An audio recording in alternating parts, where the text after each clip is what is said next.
deafened everyone. Here it comes. We're coming at you. Just give me a second. I'm coming. Here we go. You guys ready? What's up, everybody? My name's Aaron Ciotti. You can call me whatever the hell you want. My friends do call me Ciotti. And thanks for coming over from Monsieur Bardwell's stream. Looks like the chat's filling up already. Awesome. It's on a loop, Kyle. Kyle asked, is this just a really long video or is it on a loop? Alright, so we're going to just get right into it because there's a lot of props that need to be reviewed. Oh, hold on. Hold up. That'll be 100% more sexy. A lot of props that need to get reviewed, and I would love to also... yeah, I'm wearing this shirt in honor of yesterday's stream where 30 minutes into the stream, my internet went down for no reason whatsoever. So, yeah, we're going to charge through them. Chat's going to be a challenge. I will try to tag me at CiottiFPV, which will light your question up in a different color to help me out, to help me find it if I miss it. Let me show you guys. I've got a big old chat window here just to give you an idea what I'm working with. So this is my chat window here. So if you ask a question and it goes all the way off the top of this one, basically twice the size of your chat probably, go ahead and ask it again. And like I said, make sure you tag me at Ciotti because that'll put it, that'll do this to it right here. That'll put it in orange like that and give me a little bit better of a shot at seeing it. But in the meantime, also, yeah, so I'm also, after we get done with that, I want to try to, no, not Whoop Class Beastmaster, because quite frankly, I can't feel the difference between the Whoop props. I would also love to get a receiver installed in this Beta FPV Whoop to see if I can get that running again. And I would also love to swap the flight controller out of this CB3. The Ripper is coming. Ripper is going to be basically version 4 of this frame. This being my preferred 3-inch lighter weight frame. The Acrobrat, as we've discussed a million times, is my preferred little bit heavier 3-inch frame.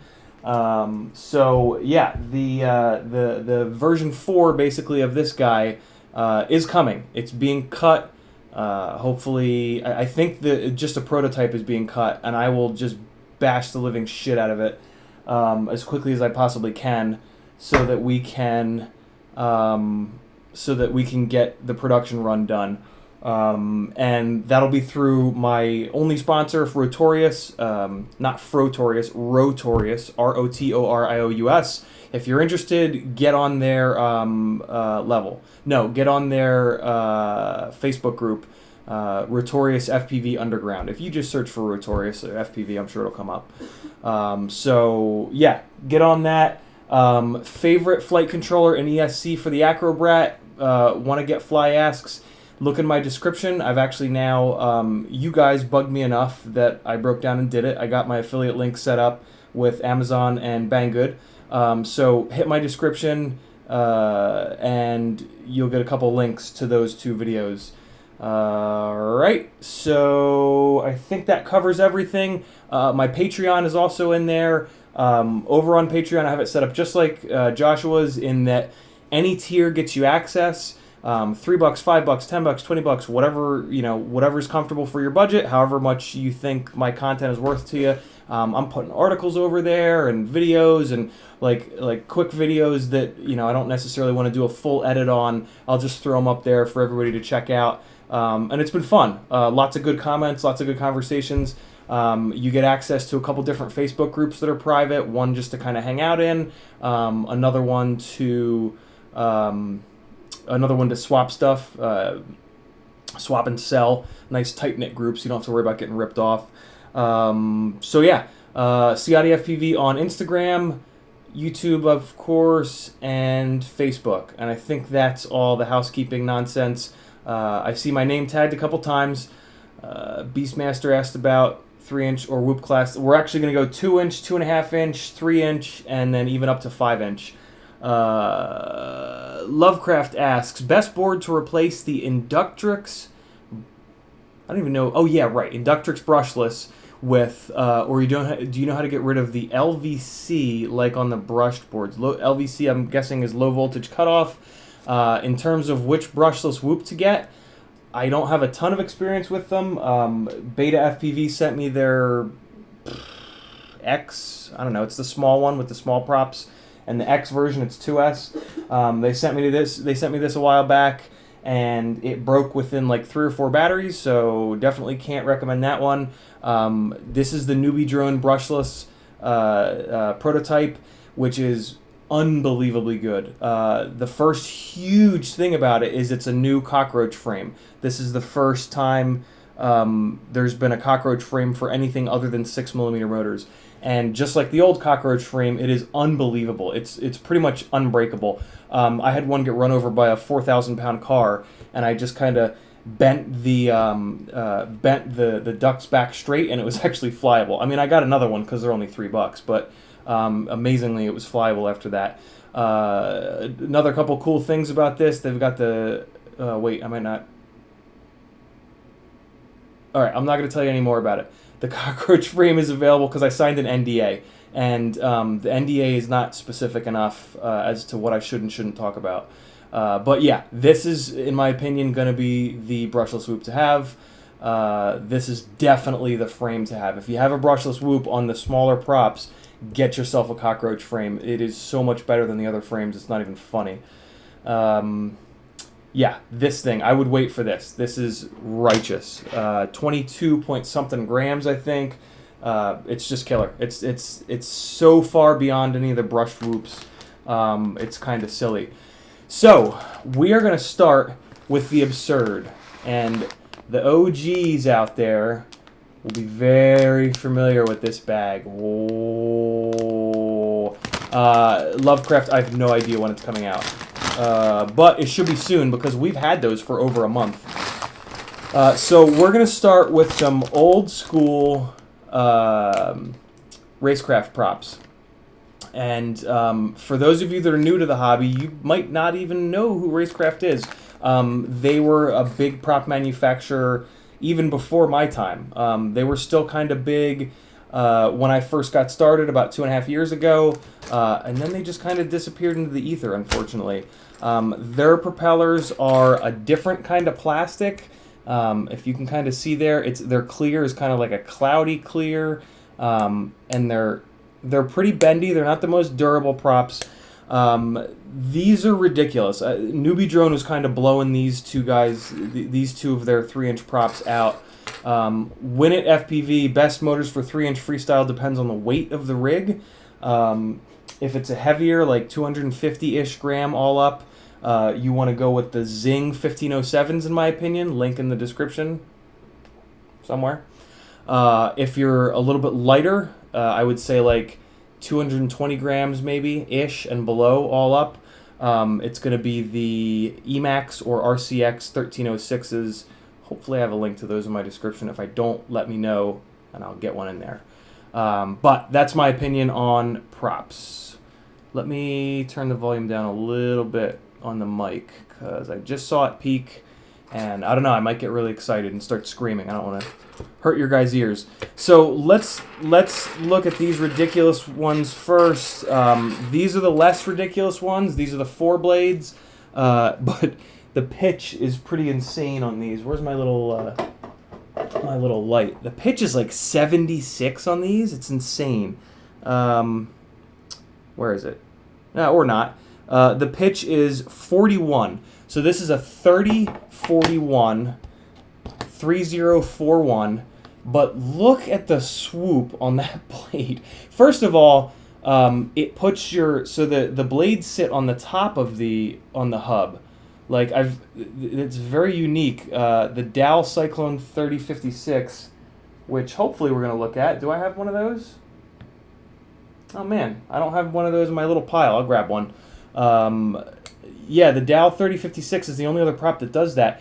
So, what else is interesting about this is they say that this is, what did I say, 41 pitch? I don't know if this is a 41 pitch. I mean, this is certain. This in here is certainly not a 41 pitch. This is more. But then I don't have those 1306s linked. Thanks, Tux. I got to. Oh, Tux, I did make a shopping list website on Amazon. I added a couple items. I just got to finish it. This is, maybe they've averaged the pitch over the whole blade.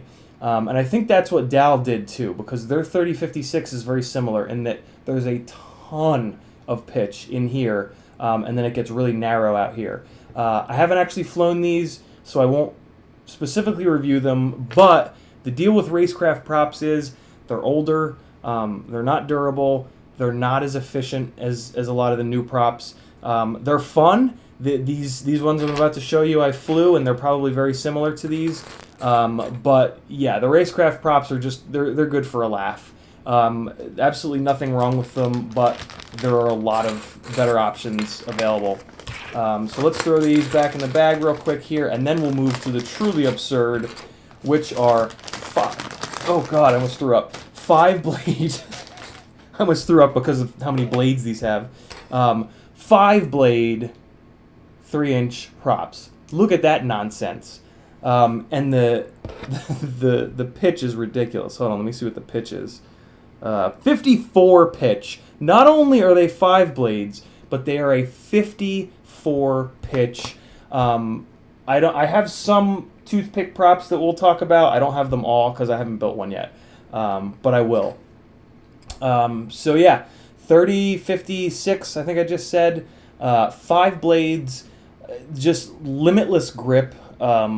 Just also limitless amp draw. I was very, very careful with the throttle when I was flying these guys, and they just ate a 650 mAh 4S battery that I usually get about 3 minutes out of. I don't know if I even got it was a little over 2 minutes, come to think of it. It was maybe like 2 minutes and 10 seconds or so. So again, great for a laugh, but or maybe if you're stuck like with a lower kV motor, maybe you might give these a shot. They're really cheap on Newbie Drone's website. They're like $1 a bag or something. So if you're in for a laugh or just the coolest looking 3-inch prop ever made, go get you some of these Racer Stars. Help Newbie Drone out, move some of their old stock along. Although hopefully they don't see a bunch of orders come in and reorder them or anything like that. So, all right, let's put these away. These are just silly. And we'll move on to some more realistic micro props. And I'm also going to start going in order now. Of 2-inch to 2.5, we've got a 2.8. We've even got a 2.4. And then we're going to go up to 3-inch. And I think I even have like a 3.1, a 3.3 in there somewhere. But let's hit 2-inch props first. And let me make sure I have the one that I really want to talk. Yep, okay. Oh, hey, we've got a 1.9-inch prop. Look at that. So this is a Furious FPV prop that I don't think they make anymore. It was called the Fleek prop, Fleek. I don't know if those 5 blades were quiet necessarily. I don't know if I really paid attention to that. But yeah, so this is their Fleek prop. These are actually a very interesting prop. You see the these little guys on the outside here? I think that these actually do. So anytime you see that on a prop, the Avans have it a little bit. Some of the Gem fans have it. Yeah, there's the Gem fan 2540. That's got it.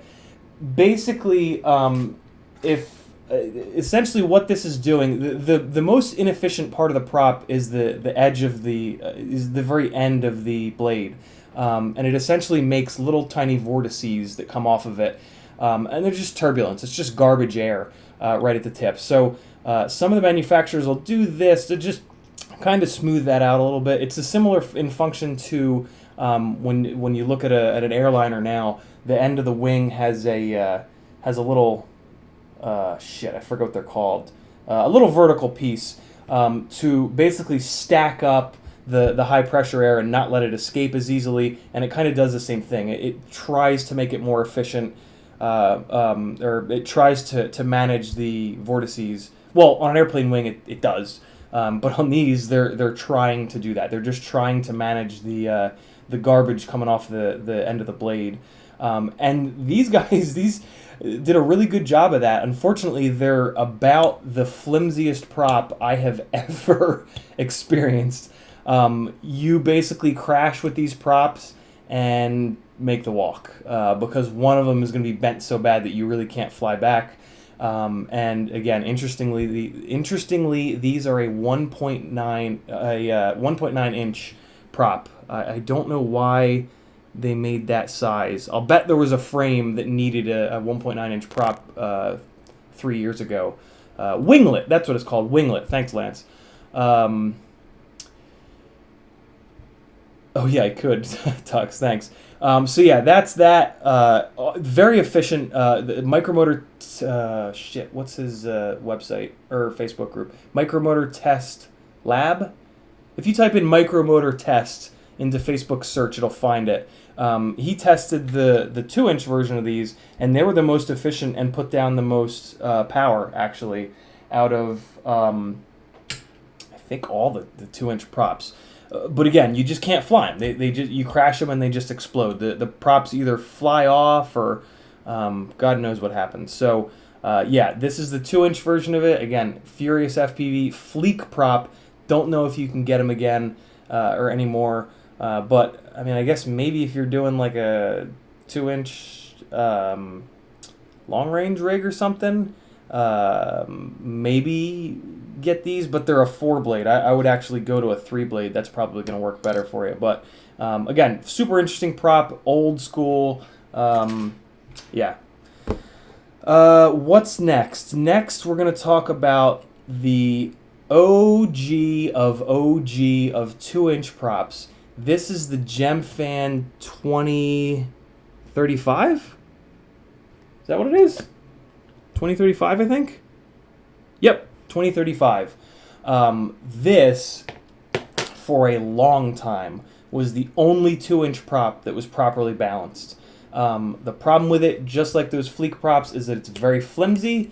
Luckily, though, this plastic that Gemfan uses doesn't explode. That plastic that Furious used would just throw the blades right off in crashes. And then they would get that white line in them. Like you can see, it's that like opaque plastic that if you fold it over, it gets that white line in it, and it's never straight again. These Gemfans are not like that. You can bend them back a bunch of times, and they're still okay. These are still kind of like my benchmark. If I have a 2-inch rig that's not cooperating with an aggressive tune on it, I'll actually throw these on because I know that these are well balanced. Balance is a very big problem with micro props. I'm going to call a bunch of these guys out that are making props that aren't balanced because it's kind of the cardinal sin. If you're going to make a prop that's not balanced, I'm going to shit all over it because that's kind of a dick move. Like, you had one job to do, right? Let's make it balanced. I don't care if it's inefficient, doesn't make good power, whatever. It at least has to be balanced. Because when they're not, on a jacked up tune on a 2-inch rig, you arm it and it just goes to the moon. Because micros have enough problems with vibrations. The last thing they need is an imbalanced prop. I guess my thought is that it's hard to balance these little guys. Just because they're so small. Like, you know, you have like mold release and you have like little just little imperfections that on a prop this small will make a bigger difference than you'd think. So that's kind of my theory as to why so many of these small props are not very well balanced. But the OG Gemfan 2035 is not one of them. This is an awesome prop, kind of flimsy, very light. Ooh, you know what? I got the scale out because I was going to weigh these. I'm glad I remembered. All right, so let's go back in time to the Fleek 1.9. And that's a 0.5 gram. This 2-inch is probably going to be the same or not. That's an awful big difference. Hold up. My scale could just be inaccurate. All right, it bumped up to 0.6. That makes a little more sense. 0.6 of a gram. And we've got 0.8 for the 2-inch version of the Fleek prop. Yep, 0.8. Which, that doesn't really matter. Now, this actually matters. Let's see what this weighs. 2035 is coming in at 0.7 grams. So definitely, I can just tell you, I haven't weighed these in years, but I'll tell you that this is going to be the lightest of the 2-inch props. That's either, June Loco, that's either my cat or my wife. So if you want the lightest possible 2-inch prop, there you go. And you don't crash a lot. GemFan 2035 for the Winsies. The next one I'm going to talk about is the Dow Cyclone 2040. And I love Dow's props, but and when this prop first came out, it was my favorite 2-inch prop. It was well balanced. It was very durable. But then all of a sudden, I started buying more and more and more, and they were no longer balanced. And I went through like 4 or 5 or 6 bags. I started buying them from different resellers. Every time I did an order with a different reseller, I would buy a bag of these props to see if maybe there was just a bad batch, and they were just all like that. I don't know if their molds got screwed up or what, but that, in fairness, that was probably a year and a half ago or so, so maybe they got their shit together. Other than the balance problem, this is actually my favorite 2-inch prop in terms of flight characteristics and weight. Let's see what it weighs. And toughness, it's tough as nails. 0.9 of a gram, so still plenty light. But so it's also important to remember here that, you know, the difference between 0.8 of a gram and 0.9 of a gram doesn't seem like a lot until you think of it in percentages, right? That's like an 11% difference. That's a big difference. So even though it was only 0.1, maybe 0.15 of a gram, my scale doesn't go. My scale only has 1 decimal point. But yeah, that is a big difference. So and prop weight is a big thing. Prop weight is, I believe, the biggest contributor to latency. The motor might, no, I think prop weight is. The latency in the system, the prop weight has a lot to do with that. Mark Spatz has talked about that in a couple of his videos, basically saying like, hey, if you're obsessing over half a millisecond from your filtering in Betaflight, but you're flying like a 5 or 6 gram 5-inch prop, what are you doing? Fly a lighter prop. It'll make, you know, in an order of magnitude difference in your latency versus chasing, you know, half a millisecond with filtering. So yeah, great prop. If they figure out how to make this balanced again, this will be my favorite 2-inch prop. But as of the last time I bought these, they were not balanced, so away it goes. Now we're into the 2 props that one of them is absolutely hands down the prop that you get if you want a 2-inch rig that's not on those GemFans. The other one is this HQ, and I have a funny relationship with HQ props. I love how durable they are. I don't love the kind of swell of power that they have in the middle of the throttle, like sort of in the middle to maybe a little bit below the middle of the throttle. And they're never quite perfectly balanced. This is kind of this is one of the worst offenders, which is kind of where I started forming that theory that it's just really hard to get these tiny little props well balanced. And we're also spinning them at a billion RPM, right? So that makes the balance even more important. These are 2.5 by 2.5, I believe, by 3. It is one of the very few, maybe the only 3-blade 2-inch prop. I'm sorry, these are 2 by 2.5 by 3.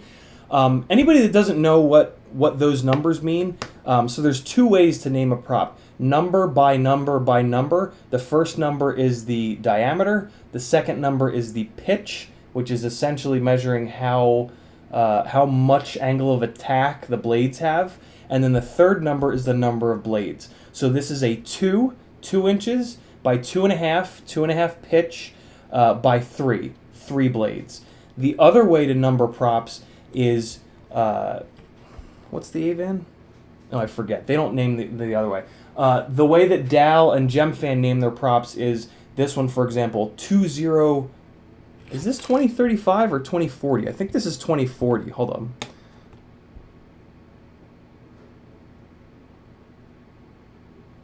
Nope, this is 2035. So 2035. That's 20 for 2.0. That's the diameter, and then 35 for the pitch, the angle of attack of the blades. So that's how props are. Pretty much all props are designated, other than Avan, which we'll talk about in a second. But yeah, so these HQ props, I love that they're a 3-blade because that's going to be more efficient.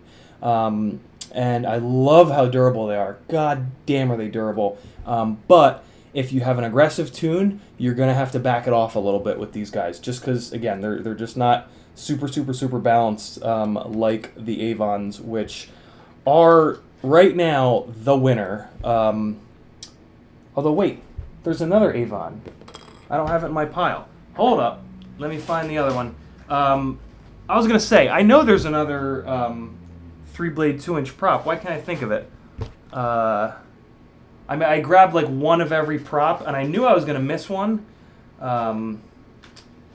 And I missed my other favorite. Here it is. All right, cool. So this is the 4-blade Avon made by Emax. Sage Thayer is their prop designer. And then this is their 3-blade. This is the 2.5-inch version of this is called the Rush. This one is called the Blur. So these are the props that you get, basically. If you've got a 2-inch rig, unless for some reason you're dying for that Gemfan 2035, these are your props. This one has more grip. This one is more efficient. But you really can't go wrong with either of them. They are horrendously durable. I think, you know what? They're more durable than the HQ because the HQ kind of sucks in here, and it's kind of the at the hub here, it kind of necks in a little bit, whereas the Avons, where they meet the hub, is huge, so they never break an entire blade off. Whereas with these, if you hit them hard enough, it'll just crease the blade completely down and just break it right off. But these guys will not do that. So hilariously durable, great balance, incredibly balanced, great feel. You know, these are going to be a little bit. These are going to give you a little bit more throttle resolution. These are just going to give you a little bit more pop. More blade area. If you've got a 2-inch rig, just get them both. Get both of these. See which ones you like better. You're probably going to like them both, but you'll get a little bit longer runtime with this, and you'll get a little bit more grip with this. Both phenomenal props, like I said. Emax doesn't tell you what the pitch is, and my hunch is it's because their blade profile is crazy, and it's probably really hard to figure out what the pitch is. But they are plenty efficient. They make similar power to all the other 2-inch props, but again, well balanced and durable. And unfortunately, those are like the two. So the complete opposite is 5-inch props. 5-inch props, you get to pick your prop based on about a dozen different characteristics. With 2-inch props, you're buying props based on balance and durability. Because if a prop is imbalanced, your PID tune is going to suck and your footage is going to suck, especially if you're running an HD cam. So it's like a deal breaker situation, right? Like if it's not balanced, it doesn't matter how great it feels in the air. It's just a no-go. So this is it. Emax Avan. I think the 4-blade is just called the Emax Avan. And then I don't know if this is called the Avan Blur or just the Blur. But this is it. These are the 2-inch props that you buy. Both of them are Emax. Nice and easy to remember. They are typically low pitch. June Loco just mentioned pitch is 2.4, 2.8. Yeah, you can dig up the pitch information, and it's usually very low in the Emax props, and I don't think that's really representative of the way that they feel in the air. When you start to get into these really wacky blade shapes, I think that it's just hard to put a number to the pitch, maybe. But yeah, they fly more like a 35 or a 40 pitch. But yeah, get them, love them, smash them. Those, I believe, are all the 2-inch props that I have, but this is my bag of... Ooh, I gotta weigh them. Alright, so the 4-blade is... Okay, there it goes. It was stuck on 0.6. I'm like, what? That can't be. Coming down to 0.9, so pretty comparable. A little bit heavier than some of the other ones. And then the blur, wow. The blur is 1.2. That's interesting. Is the hub taller? The hub is a little bit taller. But I think it's just these blades, man. These blades are so... You hear that? It's just ridiculous. This material they made is just incredible. So you heard that sound. Here's the dowel in comparison. It's so much like the whole blade will bend, and this is a tough prop. This prop is tough as nails, but nothing like that blur. And then, yeah, this is more similar to the dowel. That blur is, I think the plastic in here in this area is just real thick and real strong. So yeah, get you some of these if you're on that 2-inch train. Let me take a quick look in my bag of OG 2-inch props that I don't use anymore, but I inexplicably save. I don't know why. Oh, I can already see some that I missed in here. Oh God, I don't remember who those are made by though. Oh, we got some 2.2-inch props too. Oh my God, and these. Oh, guys, we hit the mother load. I forgot about this bag. Okay, so these are the HQ 2x2.5s. Talked about them. Here are the GemFan 2035s. What's going on, Brad? Hey, Brad, I'm going to make you an admin real quick. McMenace FPV is becoming an admin. This is my best friend in the world who got me into this hobby. So everybody give him a thank you for getting me into this weird, wild world of FPV. And we are thick as thieves, man. We bounce theory. We talk pretty much every day, bounce theories off of each other, and just kind of talk through everything and anything FPV. Here are the Dow Cyclone 2035s, which also come in purple, which is a plus. Unfortunately, like I said, not balanced. Used to be not balanced. Let me specify. Okay, didn't talk about these. Here are the Fleek props. Oh, and that's interesting. The Fleek props are 2036. 2036 is the 36 is the pitch instead of 35. You know, one more. Turn it up to 11. Oh, didn't talk about these either. Here's the 1.9 Fleek props. They also came in that blue, which was kind of cool. And all right, so now we've actually got some interesting stuff going on. What should we hit on first? First, we'll hit on the Ladybirds. I believe so. These Ladybird props are 55 millimeter, I want to say, which is like 2.2, I think. Yeah, see, it's a little longer there. I believe it's a 2.2-inch prop. This is one of the very few 2-inch props that was available way back when. Unfortunately, it was like a 1 millimeter hole in the middle. So I found on eBay a Precision 2.48 drill bit. And then eventually I got, there's a type of drill bit that's specifically meant to kind of waller out holes. I forget what it's called. Somebody will put it in chat, I'm sure. But so I used to sit with these goddamn things on the couch when I was watching Netflix with my wife, and I would just sit there and drill drill these things out over and over and over again, and they're stupidly light. This was basically what put me down the toothpick, the 2018-2017 toothpick build, basically. Incredibly light, incredibly flimsy. You hit Scraggle with these and just they explode. Like one of the you'll go get it because you can't fly it back, and like half the blade is missing, and it's like a gnarled edge trying to cut your face. Reamer, thank you, Mongo. That's it, Reamer. So yeah, these are the old school Ladybirds. I don't think they'll even come up on the scale, but these things were pretty wicked. On like a way, yeah, it's not even coming out, 0.2 maybe, but that's the minimum the scale will even show. Yeah, so they're infinitely light, I guess. But you got to drill them out, and that sucks. So it's completely unrealistic. And then there was this other version of them that was black and red. This is back in the days that all the orders I was doing were on Banggood. These guys that were red instead of orange were even worse, and they were even harder to drill out. So screw these, but you know, interesting little piece of history there, I guess. All right, last two, specifically 2-inch props. These are the rocket props, and these came out a long time ago, but I didn't get any for whatever reason. And then I think I was doing that newbie drone order, and they had them, so I had to snag a couple sets here.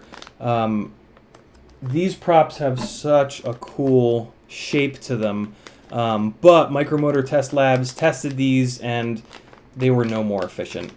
They were actually less efficient, but they made more thrust because look at that blade. Look at that blade profile. And they're also very stiff. Like as stiff as the Blur, actually. So yeah, these are yeah, you did, Brad. Yeah, these are interesting. I haven't flown them. I don't even have a 2-inch rig built right now. I have all the parts just sitting over there, but I just haven't had a chance to build it. So yeah, I'm actually kind of interested to fly these at some point, just because of their storied past, I guess. But for now, we'll put them. I'm going to put them in the good box of things that I actually want to fly. Last 2-inch specific. Oh no, I don't have any of the DYSs. I never bought the DYSs because I read that they were super fragile and that they were unbalanced, and so I just never got any. These, I don't remember. I remember where I bought these from, which was Furious FPV, and this might very well be a Furious FPV prop, but it's wacky, man. Look at that. It's got 4 holes in it. What? It's got a little checkerboard design. What the yeah, these are interesting. It's a 2035. I don't know if I ever flew them. But blast from the archives. Oh, let's weigh it. Let's weigh it. Might be light because it's got 4 holes in it. Maybe that's what they were doing. They're shaving weight. Did I miss a question? I think I did. Yeah, I did. Racer Star 2435 asks license to drive. There, coming up. We're going to get there. 0.8, so these are pretty light. 0.8 for a 3-blade. I doubt you'll be able to find them, but I'm pretty sure it was Furious FPV where I bought these. I bought these on a site. Oh, I know what these are. These are who's that company? Rack and Heli. These are Rack and Heli props. Remember those guys? They made the 3-blade Whoop props way back when. That's what these are. This is a Rack and Heli prop. Yeah, 2035. Probably sucks. Because if it was good, people would fly it. I'm gonna put that in the fly it, in my fly it box. All right, moving on from 2-inch, we've got 2.2-inch. These are Lumineers. I don't know if they're actually called bow ties, but everybody calls them bow tie props. These are a 2.2 by 3 biblade. And Look at these things, man. Now you know why it's called a bow tie. Look at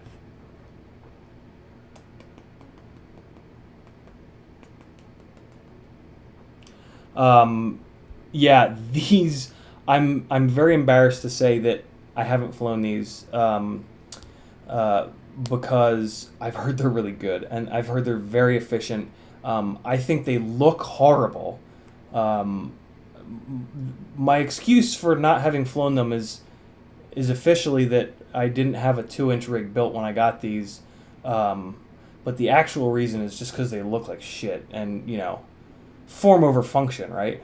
Um, but I would actually really like to fly these because I've heard nothing but good things about these. The fact that they don't let the fact that they're a bi-blade fool you. They've got this humongous paddle on them, so in terms of like blade surface area, these are probably going to fly more like a 3-blade, which is just super interesting. But since there's such a big distance between the tips, where the tips of each blade, which is where all that dirty air and turbulence comes off of, they're going to get some extra efficiency. So that's the deal. I kind of skipped right over that. So that's kind of the theory behind efficiency and the number of blades. If you've got a 2-blade prop, this blade comes around, puts this garbage air out here in space, and then the next one coming around has as much time as possible, other than a single blade prop, before the next one comes and gets into that dirty air. So 2-blade props are almost always going to be the most efficient option. And then you go all the way up to like a 4 or 5-blade, and you can just see it. These two, you got garbage air coming off here, and boom, it's right on top of the next one. And then that's going to do the same thing to the next, and on and on and on. So yeah, when you... that's just sort of a pretty standard rule of thumb, is that if you want more efficiency, you got to go down in the number of blades. Unfortunately, you lose grip. So when you're tilted forward and you coordinate and do one of these, the more blades, the more it's going to want to drive into the corner without you nosing down and adding throttle. So when you fly a 2-blade prop, you'll really know it. They're very skatey. It feels like you're on an ice skating rink, but that can be kind of cool, especially with a micro. One of the things micros don't do is throw very well. So by putting a 2-blade on that's skatey and not grippy, you're actually giving them a little bit more throw. So it's when it comes to props, as you guys can see by how many I've got and kind of hoard, they're so cheap that like every time you do an order, you should just pick up 1 or 2 sets of props that you haven't flown before and just try them. See if you like them. Maybe they're the greatest thing ever. Maybe for some weird reason, this specific prop works perfectly with your flying style and your rig that you've built. So yeah, just try different props. It's a very cheap way of kind of spicing things up and a little bit of extra retail therapy for you. So there you go. Lumineer 2.2-inch bi-blade bow tie props. Can't wait to fly them. 2-blade props for chasing drifting quad. Yeah, right. One of the problems with 2-blade props is balance. With a 3-blade, if one of these blades is off balance a little bit, it's not quite so drastic. Whereas with a 2-blade, if one of the blades is off, it just vibrates like hell. I've never really had a 2-blade prop that was super well balanced. You probably need to go with like a master air screw. I think that's what they're called. Is it master air screw? Air screw. They make really nice, expensive 5-inch props. But be wary with bi-blade props. They're hard to balance. That's interesting. Because there's so much blade surface, this is actually 0.9 grams. So this is heavier than some of those 3 and even 4 blades. That's interesting. But again, it's because it's got that big old paddle prop surface. And the positive side of that is that you're going to get some good grip there. So let's move on to the next size up, which is the 2.4-inch Racer Star, basically GemFan 2035 ripoff. It would appear that Racer Star just like bought a bag of GemFan 2035s and scaled it up because it is identical, and it's even the same color. It's the same plastic. It's the same everything, but it's a 2.4 inch. And oddly enough, this prop has kind of a special place in my heart because this prop started all of the modifying that I did in this hobby. My first quad ever was an OG white plastic Baby Hawk. Full stop. Not Baby Hawk R, not Baby Hawk Pro, just the Baby Hawk, Gen 1. And it came with... Oh, I don't have any. Oh, I do, but they're packed away. It came with 2.3 inch 3-blade props that were just silly. They had these huge, like, oar-looking blades on them. They were really heavy. They didn't do that rig any favors. And one of the first, maybe the first mod that I bought was these 2.4 inch props, which I thought, oh, it'll probably clear those. I'm sure there's a little bit extra space. And it did. It did clear these. But they were also so much more efficient. And they were a 4-blade instead of a 3-blade. Between the blades being more aerodynamic and a little bit thinner here, extra efficiency, these made that rig fly so much better. It was ridiculous. And they looked a lot cooler too, to be honest with you. The props that the Baby Hawk came with were just shit. They were also not well balanced. That was the biggest problem. Those props they came with were not well balanced, and these were. So these are the Gemfan 2035 scaled up in every way. They're just as fragile. They're just as well balanced. And they're probably also pretty light. Let's take a look. So this guy is, wow, 0.9 of a gram. So 2.4 inch prop that's 0.9 of a gram. That's damn good. But again, they are super, super, super fragile. I mean, they just have this, they use this same plastic that Gemfan uses, which you can bend it back. Like when you get into crashes, the blades bend all over the place and it looks like a goddamn accordion. And you can bend them back, but if you crash it up on a rooftop and it's bent down touching the arm, bye-bye. Which is, for me at least, with how reckless I fly, that's a big deal. A prop having enough durability that I'm not worried about it getting hung up somewhere and just locking the motor up, that matters. Along the same lines, and some people say that this is what Gemfan copied off of, but I don't, with the 2035, but I don't think so. Look at the end of the end of the blades. It's a different profile. It's hard to see, especially because this goddamn webcam won't focus on it. But it's a different blade profile. I don't know if maybe Gemfan copied it and made the blade profile a little bit different, but whatever. These are, and I didn't just break it. These are Rotorex. Was this 2540? I think. 2535. This is their 2535 prop. They did this wacky thing with the hub where they made it so that you could run it as a bi-blade, although every time I ran this as a bi-blade, the prop would just explode because the hub is ridiculously thin in there. Even though it's out of focus, you can see it. So it just rips apart when you fly it as a 2-blade. And there's the top piece. And I think I remember them ripping apart when I flew them as a 4-blade too, because even though they do interlock together into one harmonious organic lavio, anybody that knows what that quote is from, I'll send you $1 on PayPal. Nobody will get that. That's a ridiculous quote. But yeah, so they would kind of do the same thing. I would try to figure out which one is stronger, and then I would put the screws in that one. But the other one, it would just rip right out. So I mean, I guess you could run 4 screws on it, but I mean, talk about shooting yourself in the foot with weight. Let's see what it weighs. It's probably the same. It's probably just as light. Very, very thin. Very, very flimsy. Same deal as those guys. You bend a prop and it's you can bend it back, but It's kind of over. Wow, that's really light. Oh, no, it's not. The scale's just creeping up to it. No, that is really light. 0.8 of a gram. Damn. So there's the light. I'll go ahead and guarantee this is going to be the lightest weight 2.5-inch prop. But they suck. If you maybe like if you run them on a low power setup, they don't suck. Which, in fairness, Rotorex was making these back in the days of definitely not Shakespeare.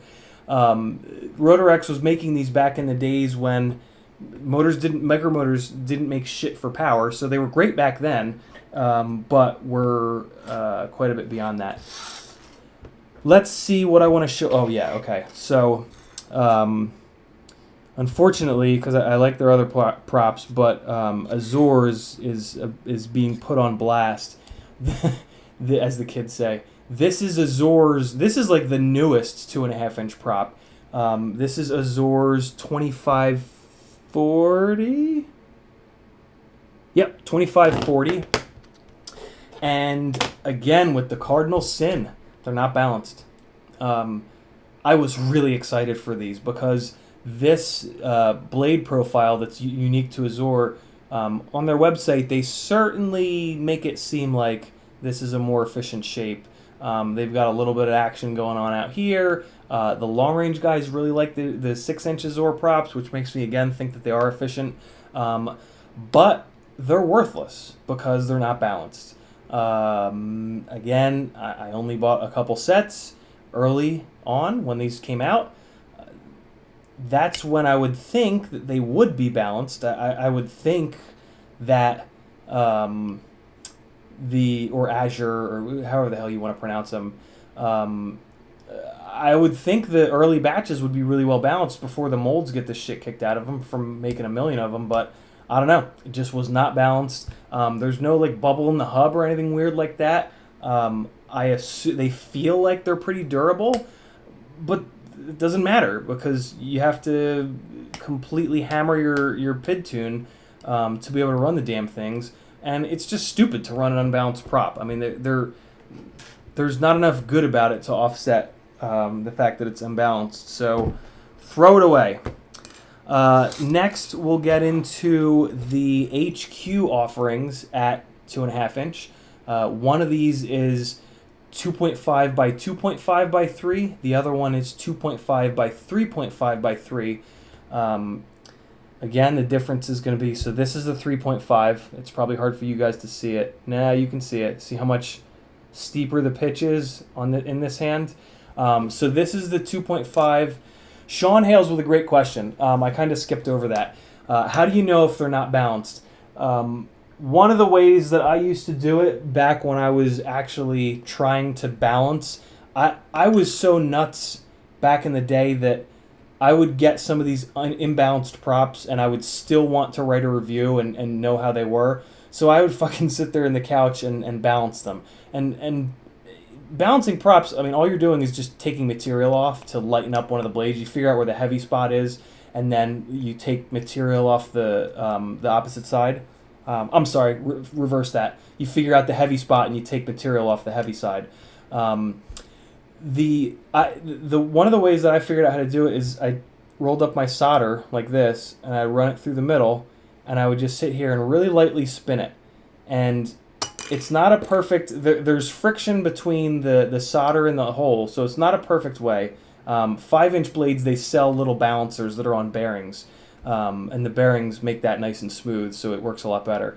But this does actually kind of work using the solder in here. You just have to be like really gentle and just, you'll see it turn the other direction. Ready? See it go the other way? That means that there must have been a heavy spot that went up like this, and then it had enough to pull itself back down. So you can kind of get a feel, but it's totally imperfect, and balancing these tiny little props and then just going out and destroying them is like jamming a pin in your pee hole. So don't do it. But the 2.5 by 3.5. Oh, sorry. The other way to figure out if they're not balanced. Well, my other way was that I spent time learning how to PID tune. And I would crank my PIDs up until the point where I would get oscillations and I'd back them off. And then when I would So I kind of started to figure out which props were well balanced. And at the time, these 2540s by GemFan were the most balanced. So basically, I would get my tune to the point where these would damn near fly away, and then I would back it off. And then when I would put another prop on, and it would oscillate and cause jello and try to fly away and all that garbage, I would know that they're not as well balanced. And quite frankly, I mean, I'll just run the best balanced prop because with micros the difference is big. I mean, there would the unbalanced ones would just fly away, and then you'd have to just cripple the PID tune, and that's just stupid. There's no reason to do that. Sorry for being so vulgar there, guys. That's a quote from a movie. I don't know what, but these. So yeah, that's how I figure out if props are well balanced. Jello is a dead giveaway for sure, but if you've only run one prop, you can't just, oh, it's got jello, it must be not balanced. You have to have multiple props to be able to have a control, have like a prop that you know is well balanced, which is one of the things I definitely wanted to get out there into the world because that's, again, super important. But yeah, so that's how you can tell if they're balanced. These two HQ props, same kind of thing. They're well balanced enough. Tiago, I've never seen a prop balancer for micro props. It'd be cool if there was one. I wouldn't buy it though. The same kind of deal, incredibly durable. Not quite as durable as my favorite of the 2.5-inch props. P gains and D gains, Mongo. And you also want to increase filtering, which is lowering the filtering numbers. So yeah, not poorly balanced, but not as well balanced as the next two.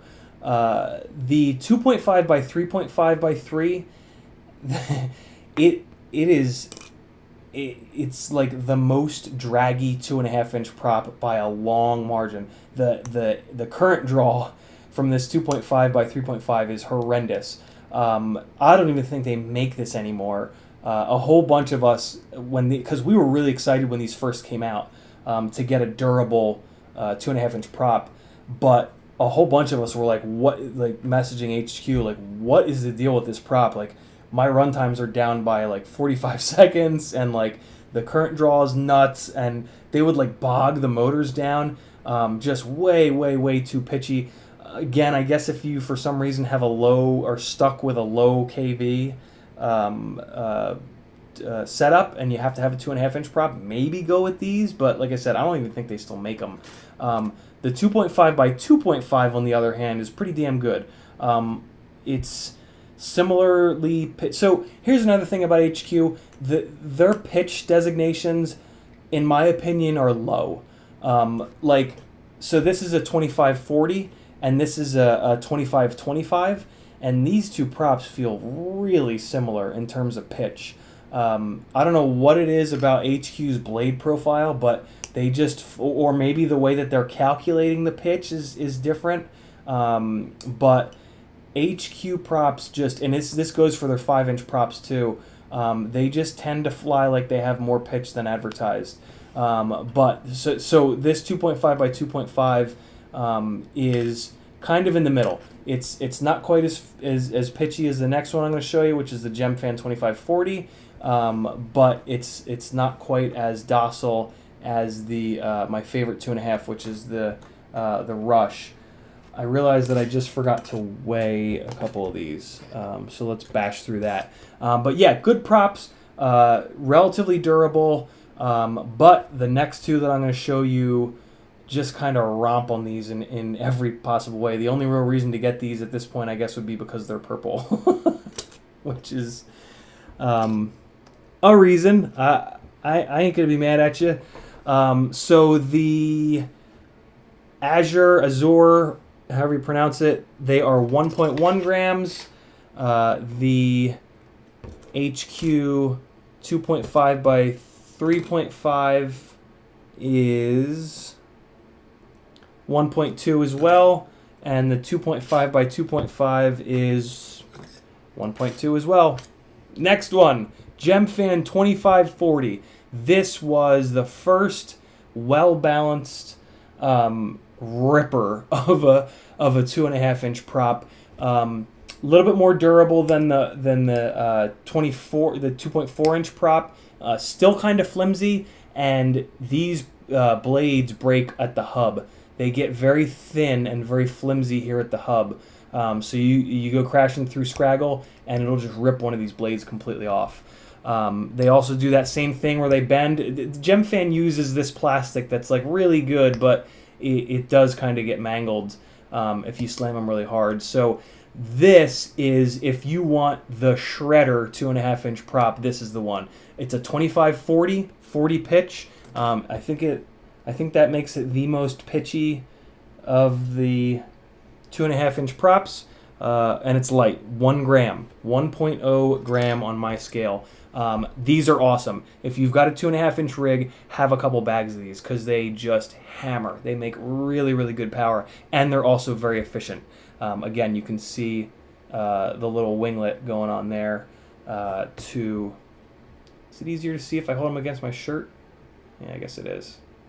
Try to remember to do that. So yeah, these are awesome. My favorites of the 2.5 inch props, surprise, surprise, right in your eyes. We're back to Emax. The Gemfan prop is hilariously well balanced, just as well balanced as this, but not as durable. This is my favorite. Same deal as the 2-inch ones. They advertise the pitch as like something really low, like 2.1, or they don't fly like that. They fly more like a 30 pitch. The blade profile is nuts. Look at that weirdo wing on the inside. Incredibly strong, especially in here at the hub. Like look where it bends. It only bends out on the outside, and I'm giving that some force to even get it to bend like that. Super, super, super durable. Really great efficiency, and the throttle resolution is just fantastic with these guys. So if you can only have one 2.5 inch prop, this is it. Period. No questions asked. Next, 2.8 inches. How about that? King Kong makes this 2840 prop, and it is damn good. Most 2.5 inch frames will swing this. It'll be really close. Alex says Avon? This is Avan Rush. Emax Avan Rush, I think, is the full name of this. This is a really good prop. I don't remember weighing it, but I know that it's heavy. It feels very heavy in the air. It's not that heavy, 1.3 grams, and it's a 2.8 inch. Very durable, not as durable as that Emax Rush. But it's got the extra, 2.5 versus 2.8. So you get a little bit more. Okay. This is a good time to talk about that. This is going to be more efficient than a 2.5 because of the extra size. When we talk about 2-blade versus 3-blade versus 4-blade with efficiency and the distance between the tips of the blades, well, when you scale a blade up or a prop up, that same thing happens, right? The distance literally increases between, if we kept enlarging this, we have that much distance between the props. So as you go bigger, and this is a good example of that, at 2.8 inches, it's technically a little bit more efficient than these 2.5s. What happens, though, is they did a 40 pitch. This is a very pitchy blade, and the blades are pretty stiff, too. So it ends up being a little bit less efficient because of the extra pitch, but a very interesting prop, very cheap. You can get them on Banggood. A fun prop. This is a fun prop to kind of have in your bag, and you might get a frame someday that like perfectly clears a 2.8. That was my situation with the version 1 of the Ripper, which was called the CB122. And yeah, this fit perfectly on that frame. And it was really interesting to back-to-back this with the 2540 because the 2540, and this was on a 1306 5000 kV motor, so big RPM on 4S. which is pretty much why this one made more power. This was too big for that motor and KV. But it was so interesting flying these two because this would like very obviously float more because of the bigger surface area, more surface area. But then this was more efficient and would make more power, and this was a little bit lighter. But it was just so fun to kind of bounce back and forth between these two. This is another prop that if you like poking around with different stuff, you should have in your bag. This is a good one. King Kong 2840. I think you can get them on Amazon. I used to have to buy them from Banggood, but I think you can get them on Amazon. You can get them on. Well, you used to be able to get them on MyRC Mart. MyRC Mart being the guys that sell the RCX motors, which are some of the best in the micro world. What else do I have in here? Oh, okay. So now we'll go down. We'll jump on the Bi-Blade train, and we'll talk about some 65 millimeter props. These were the props that I told Kebab about 8 months ago, maybe. That got him, I believe, or what got him onto the toothpick train. And these were originally made by FPV Racer, who either they're the same as King Kong, or maybe King Kong bought the design or stole the design or something like that, because eventually they were made by King Kong. You could always tell these were the good ones by the little line here. There's like a little line in the blade. Let's see if it'll focus. Nope. No focus for you. But I think you guys can see that. I think you guys maybe see that little line in it. But these were drilled 1 millimeter, so I had to sit there and drill the damn things out to 1.5, which just sucked. But these were nuts back then. Back in like 2017, these were absolutely ridiculous. You could put these on an 1103 10,000 kV on 2S, and it would make like 110 plus grams of thrust per motor, which back then was like unheard of, especially for something so light. Let's get a weight on it.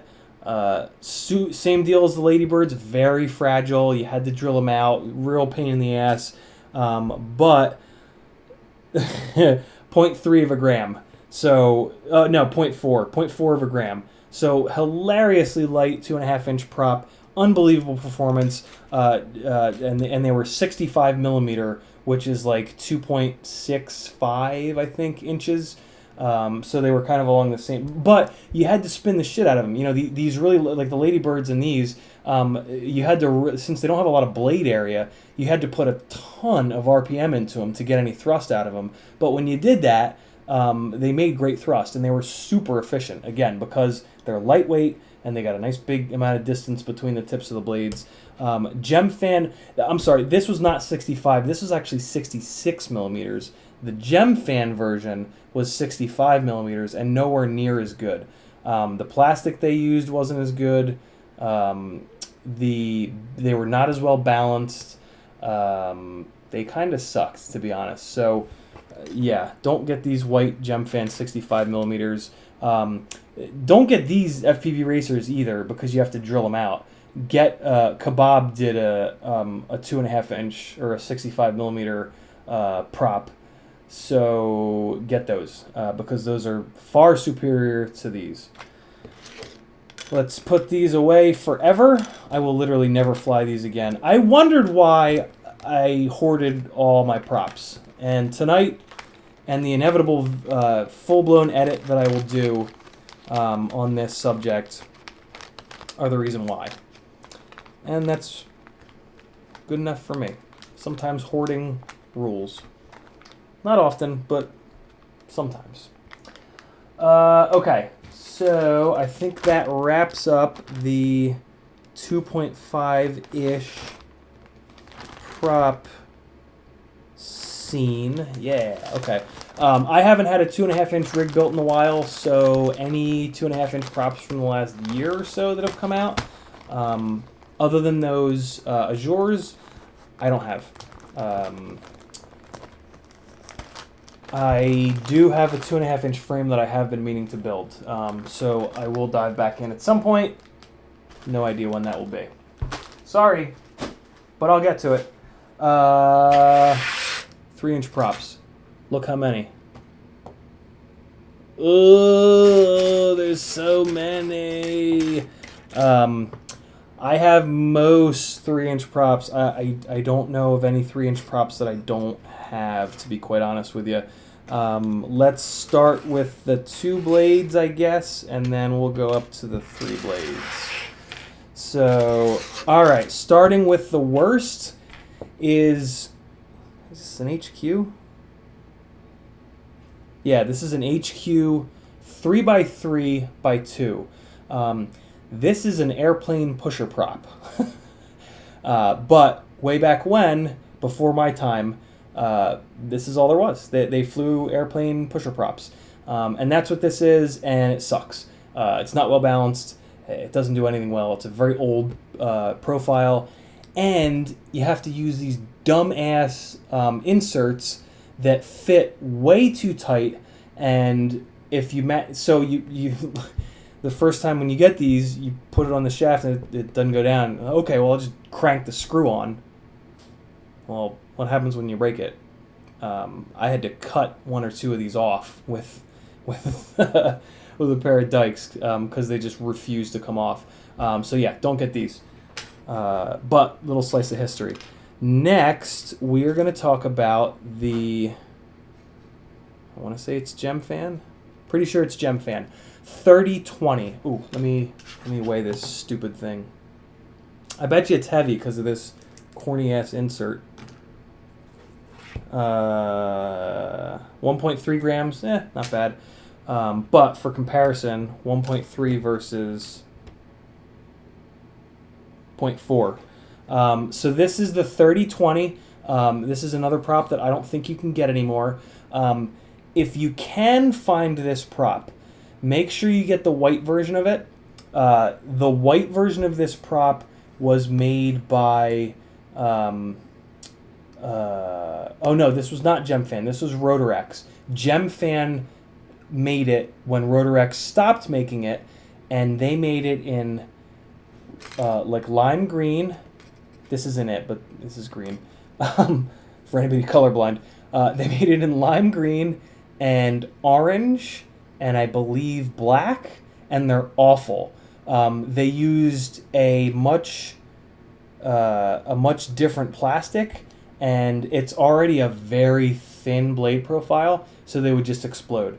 But if you can find them in white, if you can find these in white, pick up a couple sets because they're pretty much like the lightest possible 3-inch prop. They're also very low pitch, 30-20, and they're just a very interesting prop. You can put too much RPM in them and they'll flutter and stuff like all the really thin props do. But very, very interesting prop, and they were very well balanced. Eventually, once I put the Baby Hawk into a different carbon frame that was a little bigger, I ran these for a while because they were nice and light. But eventually, I swapped these out for the 3025, which most of you have probably seen. This is the Gemfan version.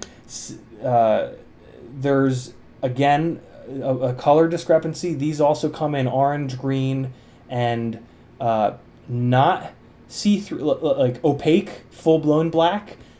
This one here, there you can see it against that light, is opaque. This is this is see-through, and it's a gray color.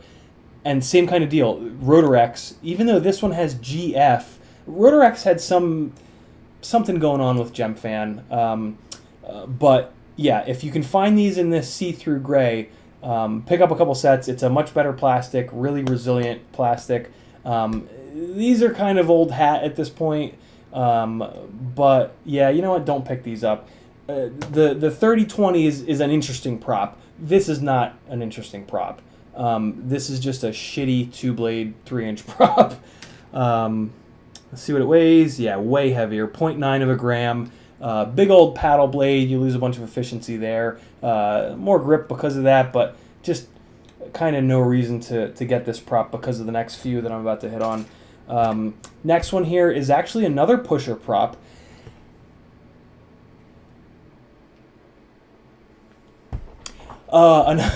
Another pusher prop. This is an old HQ prop. This says 3x3 on it, but it's not. It's bigger than that, I think. Isn't it like 3.1 or something? 3.2. It's actually 3.2 by 3.2. Let me line up the bottom. So that's what the bottom lined up. See that difference? The 3-inch long range guys loved this prop. And when it went out of manufacturing, those guys bought as many of these as they possibly could, because even though it's a pusher prop, it is efficient. This is some of the efficiency is because it's bigger, just because it's 3.2 instead of 3.0. Yeah, I flew these and they were well balanced. I have no interest in flying a micro long range, but another interesting prop that you'll never be able to find. These are gone forever. You'll never, ever be able to find these again because those guys went ham snatching these up. And then I found one of the last couple sets in the U.S. from, I forget what reseller, but somebody had like one set of these left in stock. No, it was 2 sets of these left in stock. I flew the one set. I saved the second set. When I say I flew the one set, that means that I destroyed the one set immediately because I can't go a single battery without crashing. And basically the older plastic that all these guys used was just shit. I mean, as soon as you got into a net of Scraggle or slammed it onto the concrete, it's just gone.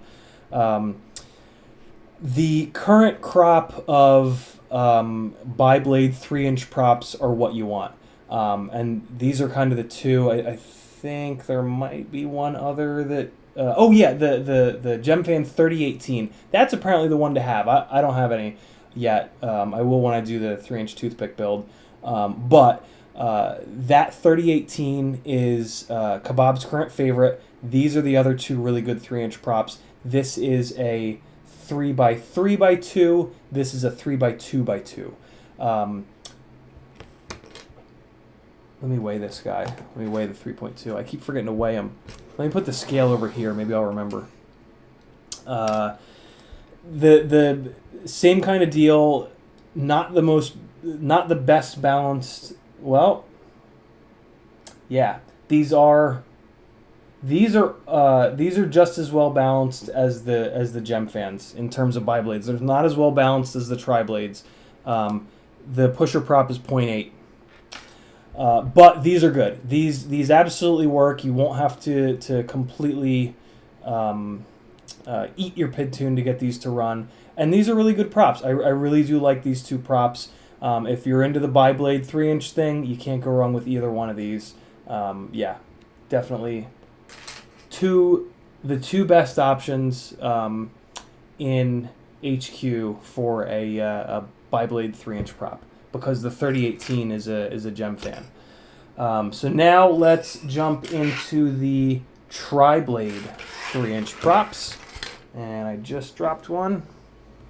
Hey, there it is. Where should I start? I keep trying to start with the worst. So that's definitely going to be this. Oh, I'm missing a couple 3-inch props. Do I have a... I guess I just broke them all. Yeah, that sucks. HQ had these 3x4x3s and 3x5x3s with really weird blade profiles, and I seem to have thrown them away. So let's start with the worst of what I have in front of me, which is the HQ 3x5x3. What's up, woman? Oh, thank you. What a good idea. I don't want you to lose your voice. Yeah, I've streamed like 8 hours in the last 3 days, so my voice is shot. 3x5x3, way too much pitch. If you're building a low KV race rig, I guess maybe there's a reason to run these. But other than that, I mean, they're just ridiculous. It's just way too much pitch for our tiny little motors. 1.5 grams. Yeah, 1.6 grams. They're heavy too. You can feel that they're heavy in the air. Next one that I don't love is the Again, the Azor. This is a 3060, 3060.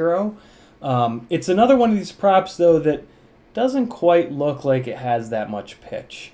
But it's a fast prop. This is a pitchy prop. I don't think it's a 60 pitch, but I wouldn't be surprised if it was like a 45 or a 50 pitch prop, because this thing hauls ass. Again, racing rigs only. Maybe if you're stuck with a lower KV setup, these might work for you. They are 1.7 grams.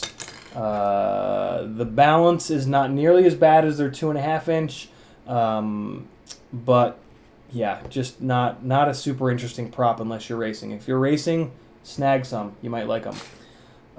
Next, we shall go to the HQ 3x4x3. Look at the difference between these two in pitch. Let me use my monitor to get this lined up perfectly. All right, so look at that. Look at that. Look at the difference in the pitch of these two guys. Can you believe that? That's from 3.4 to 3.5. This is crazy. This 3x5 is crazy. This 3x4 is a lot less crazy, but it's still way too much pitch. This is still a very amp-hungry prop that has that big hump and power. So, like, the hump and power that I'm talking about, that for when I'm flying, when I notice that is when I come down the bottom or I want to fly under something. If I balloon up, and you know, like if I'm going under a tree and it like balloons up towards the canopy and I either almost get stuck or go banging into something, that's a prop that just doesn't have the feel that I'm looking for in the middle of the throttle, because that's what's happening when you're coming down or trying to get under something. You're in the middle of the throttle. So these have that same kind of problem that the pitchy HQ props have, where they just don't have a lot of feel in that middle of the throttle there, and you tend to kind of bounce all over the place. They are very durable. The balance is okay. They're kind of a middle ground, where I guess you could use these for racing, but maybe if you really needed a super durable prop, you could also use them for freestyle. I think these are the most durable M5 mount 3-inch props. So if you just want durability, go with these, but they also have a 3x3x3, which is a tiny little bit less durable, but the little bit less pitch really makes it fly a lot better, in my opinion. It's not such a drastic difference in pitch as the 3x5x3 is compared to the 3x4x3. But the 3x3x3s are definitely less pitchy, and these are my choice for a basher 3-inch prop. If I'm going to be flying somewhere sketchy, these are the 3-inch props that I'm going to put on, and so that hopefully I don't get stuck somewhere with a bent prop against an arm. 1.5 grams for the 3x4x3, and 1.5 grams for the 3x3x3.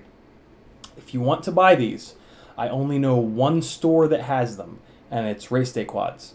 And I swear to God, if you guys buy all these and buy them out of stock and I can't get at least 1 or 2 more sets, I'm going to be pissed, but have at it. So these are interesting. If you just want something super durable, this is the one. HQ 3x3x3 V1S. That is also important for me to mention. I've glossed over that. This is not HQ's V1S blade profile.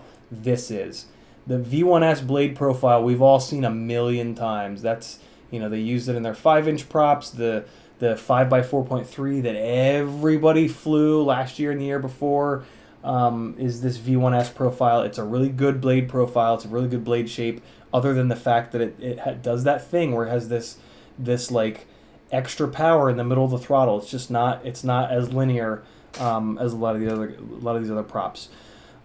Speaking of 3x3x3s, HQ also has a T-mount version, and this is that. Same exact blade profile. I wonder if it's the same weight.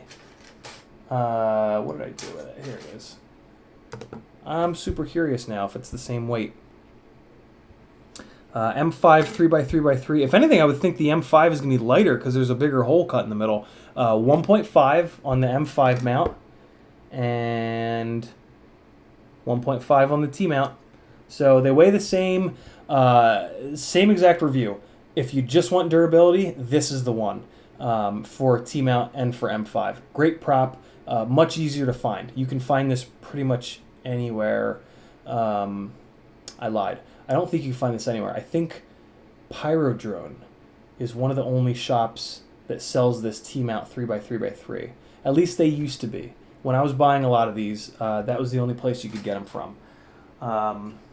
And the way to differentiate is the last letter. This is called 3x3x3 V1S. That is called 3x3x3 T. T for T-mount. So if you're Googling trying to find that versus this, with or without the T is how you can differentiate. Next, and I should have put this before the HQ because I like it a lot less. Are they on Amazon, Naked Pilot? Awesome. This is Rotorex's 3040? Pretty sure it's 3040. No, 3044. This prop was kind of made famous by these little nipples on the bottom. I refuse to call them nubs because it's way more fun to call them nipples. Trying to like hold them up against my neck. There you go. You see it? See those two little nipples? Rotorex designed their motors to have these holes recessed in them that you could quick swap these on and off of, but and not use. So when you did that, the little nipples would go into the screw holes, so you literally couldn't use screws with them. So what that said to me was you could run them without screws, because why the hell else would they put those on there, right? But when you run these without screws, they fall off. And one of the pilots in Charleston that I was really good friends with, Chris, he actually lost a pretty much brand new 3-inch rig in a field because one of these props came off. One of these props flew off in midair, and then when the rig hit the ground, the battery unplugged. And good fucking luck finding a 3-inch rig in a field with like waist-high grass that you can't turn a beeper on. So 2 huge lessons learned there. Always figure out how to have your battery never unplug. That's so important. But also, don't run props that are going to fly off. I had a real bad experience with Popo a couple months back because I was running T-Motor 5143 props on them, which are my favorite 5-inch props. And they would just chew the inside of the prop up, and then the prop would fly off midair.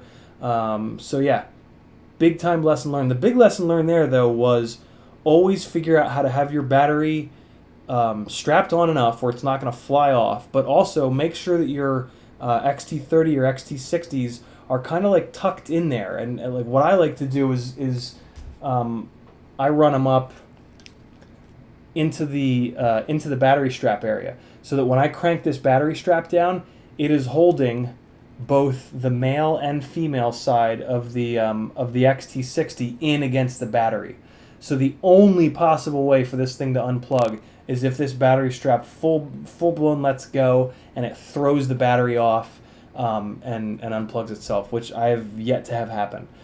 So yeah, managing your battery lead is way more important than you would think. Keeping it out of the props, keeping it from unplugging, keeping it from ripping the pads off the ESC. Spend some time thinking about on your rigs how you're going to handle the battery lead, because it is important, and it is a real pain in the ass when you chop one of these up in the props or any number of things that can happen to them. Other than these stupid nipples, these are, again, they're 3044, so they're super pitchy, which makes them, they have great big ass power, big speed, but they're flimsy. The They're not so flimsy that they're going to like flutter in the air. Like these will haul ass. My God. I used to put these on the Acrobrat 1407 motors, which were like 4200 kV on 4S. Good God, that thing boogied with these. So again, like the HQs and the other high pitch options, if you want something that hauls ass, maybe go with these. But we're about to hit a prop that's better for that than these. So these don't have a home for me. But if you need purple, I guess, maybe get them. Or if you just want an oddball. But when you get them, take an X-Acto knife and shave the nips off. No nip slips are allowed on these props. Shave those nips off. Shave your nips, everybody. Girls don't like hairy nips. This is the king of the high pitch 3-inch props. And this is the Gemfan 3052. Let me double check. Yep, Gemfan 3052R. This is like all the prop you'll ever need. You want pitch? This has all the pitch. All of it. Not 52 is obviously like a lot of pitch, but like, well, see, all right, so here's a great example. This is a 3060 in air quotes. This is a 3052. Look at the difference in the thickness of the blade profile. This guy is maybe a little bit thicker in here, but look at it out here. Look at it out on the edge. Look how thin it is. Whereas this guy, yeah, it thins out, but like, my God, this is a fucking paddle. These are also incredibly well balanced. If you need to check if your 3-inch props are causing your jello or your tune issues or whatever it may be, get a couple sets of these, and these are going to be your benchmark for smoothness.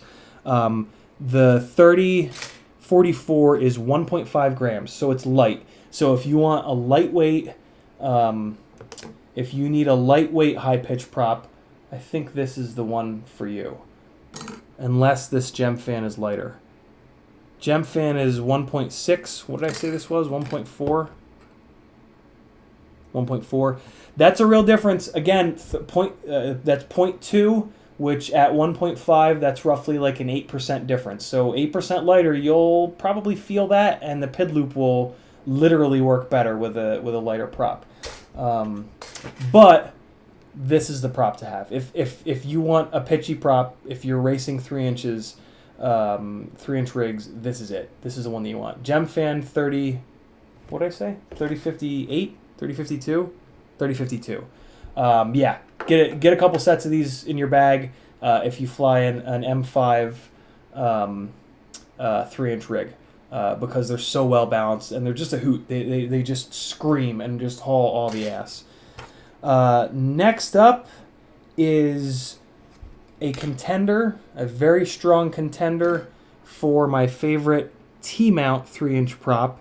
It is 1.3 grams, very light, and this is the Emax Avan prop.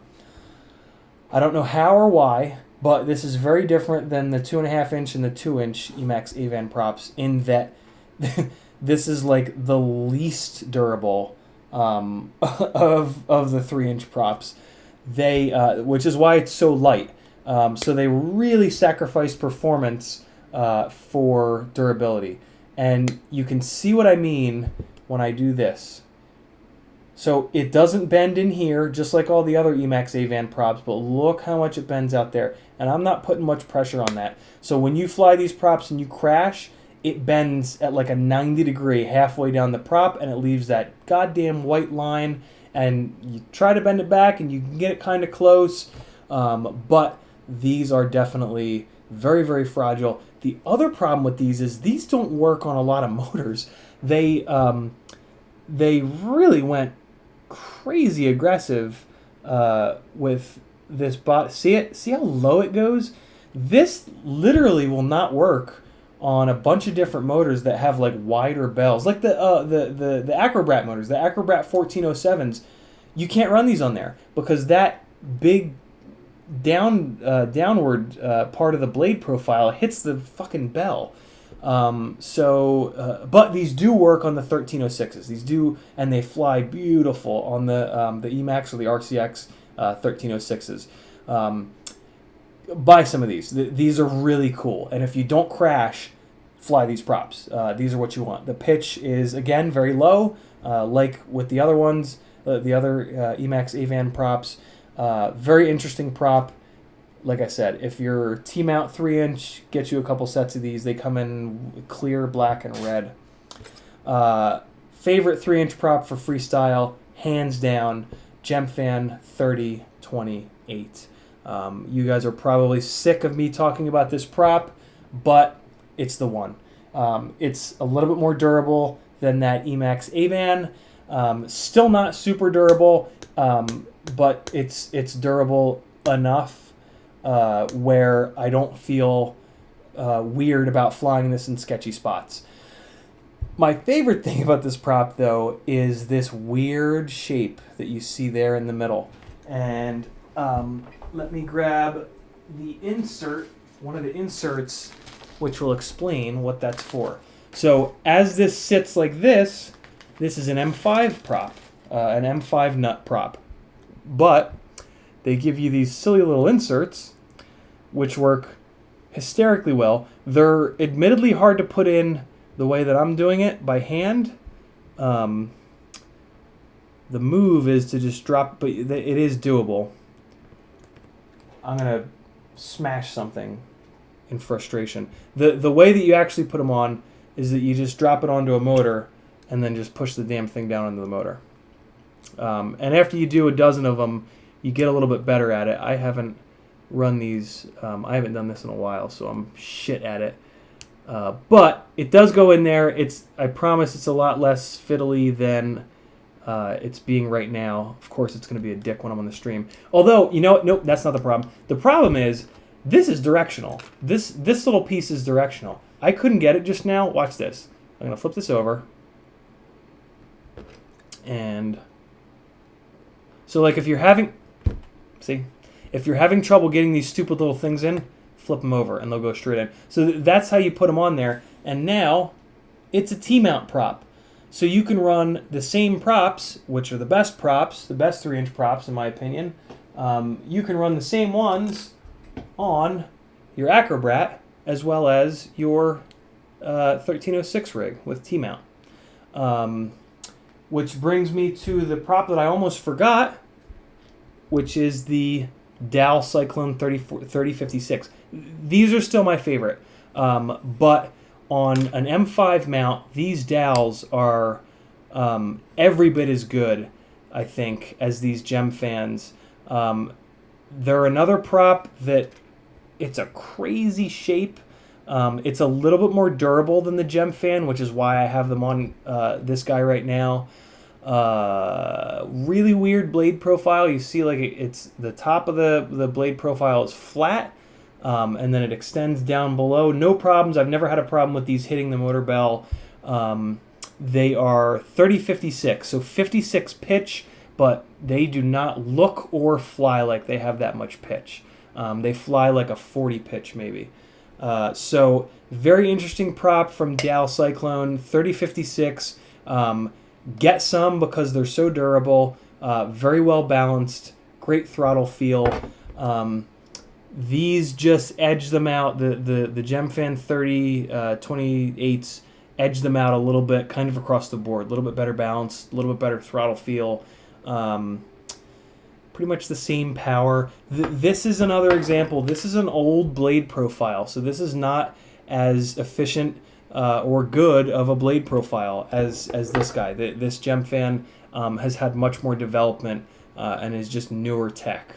So unless you're looking for the durability is the only reason to go with the Dal 3056s, in my opinion. I am a huge fan of these Gemfan 3028s. That is all of the... I got to weigh one. I'll weigh it with the insert. I would like to weigh one of those 3056s as well, because I'm a completionist, and if I don't whole ass it, then I don't want to ass it at all. I have a bag of them somewhere. GemFan 3028 is 1.5 grams. I'll just take one off. Where the hell did the bag of these go? Strange. It vanished.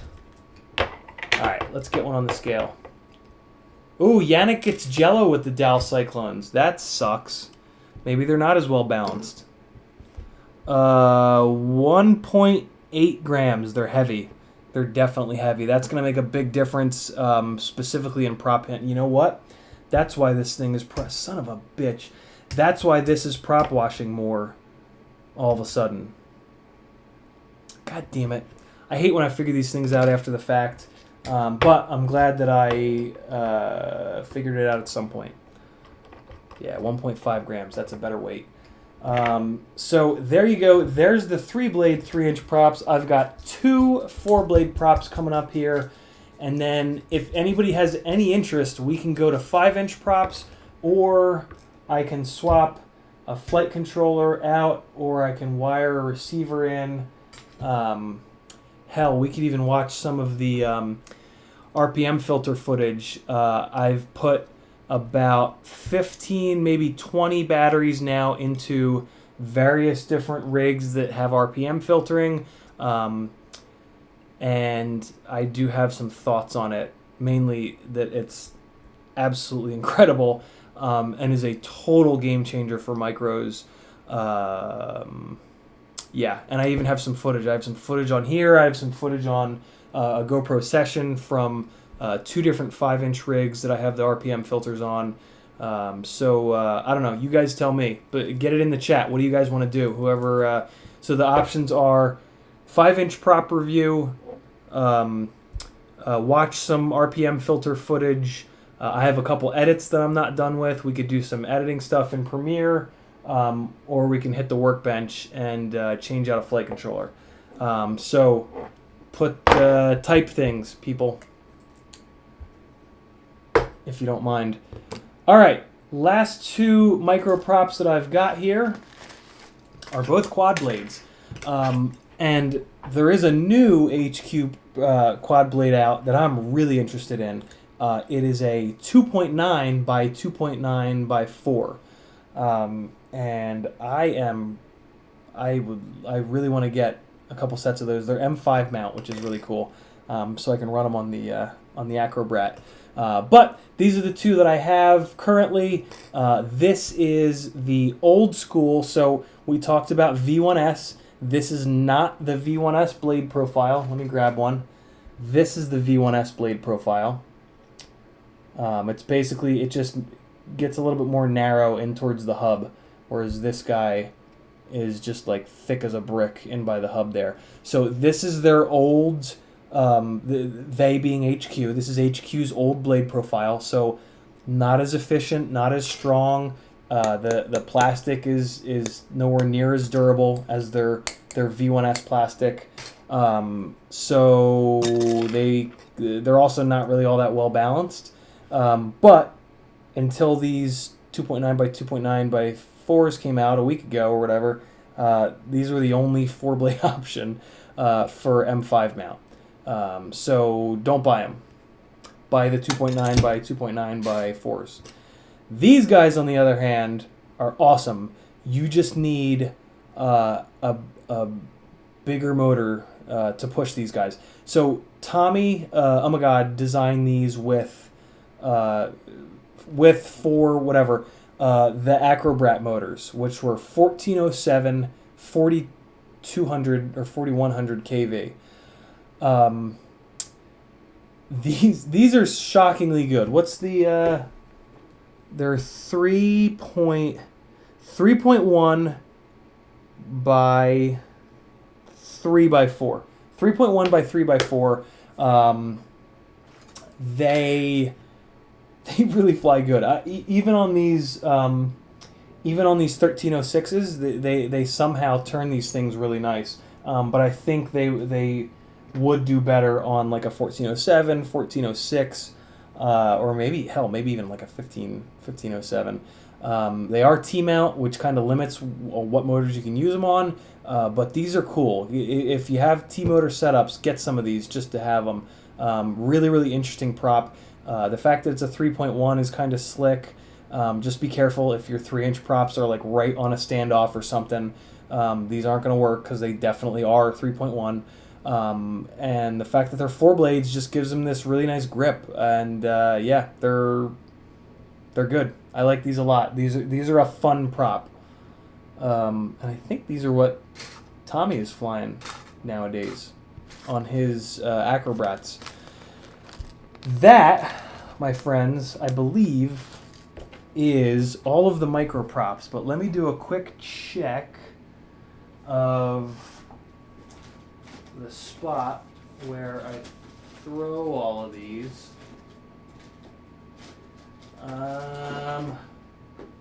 Yeah, that's everything. That's not everything that exists. I do have a couple that were so bad that I threw them away, or I broke all of them and didn't buy more.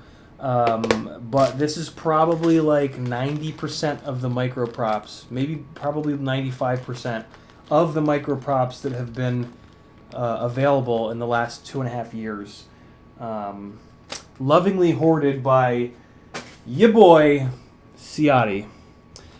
Let's see what you guys are voting for here in the comments. Budget is going for FC replacement. Ty 5-inch props. Herpa derpa derpa derpa. We got Rob's voting for RPM. Seismic looking for the workbench swap. Yannick talking about HGLRC 1407s, which are a great motor. Indonesia wants RPM filtering. Ty changed his vote to RPM filtering. We're talking about RPM filtering. Unless you non-RPM filtering votes come pouring in right now, we're going to do some... Oh, yeah, it's over. Espionage, Acrobat V... Oh, Acrobat V2. I can't talk about that espionage. It's not my frame. I can't... I know things about it, but I just can't tell you. I'm not going to do that to Tommy. Sorry. But it's going to be good. What I can tell you is it's going to be better than the V1. He didn't just... I don't know if anybody's done this, but he didn't just make cosmetic changes and to make it more popular again, to get more interest in it. He made thoughtful, logical, real changes that will make it a better, stronger frame. And it doesn't weigh anymore. I don't think he'll care about me saying that. Doesn't weigh anymore. Stronger and doesn't weigh anymore than V1. Is it out? Naked? If it's out, I'll talk about it. Let's see. Acrobrat V2. Released in the FPV crate today. Well, I don't know.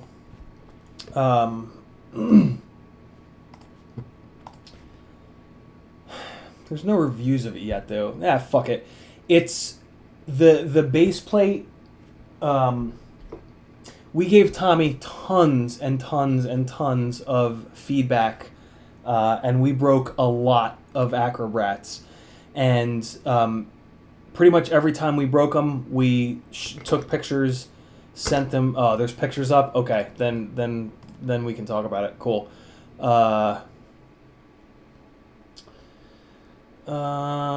Let's see if we can find a picture. Budget, where are the pictures at?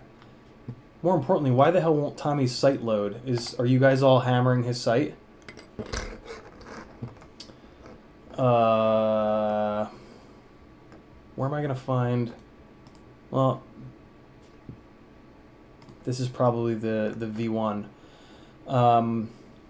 So yeah, it's the V1. I don't think that FPV Crate had any pictures of it. Hang on, guys. I gotta tell Tommy his site's down. Sorry. but he gonna want to know if his sight's down on the day that the V2 launches. Let me just shoot him a quick message. Stand by. I was just talking to him too, so I won't have to dig. There we go.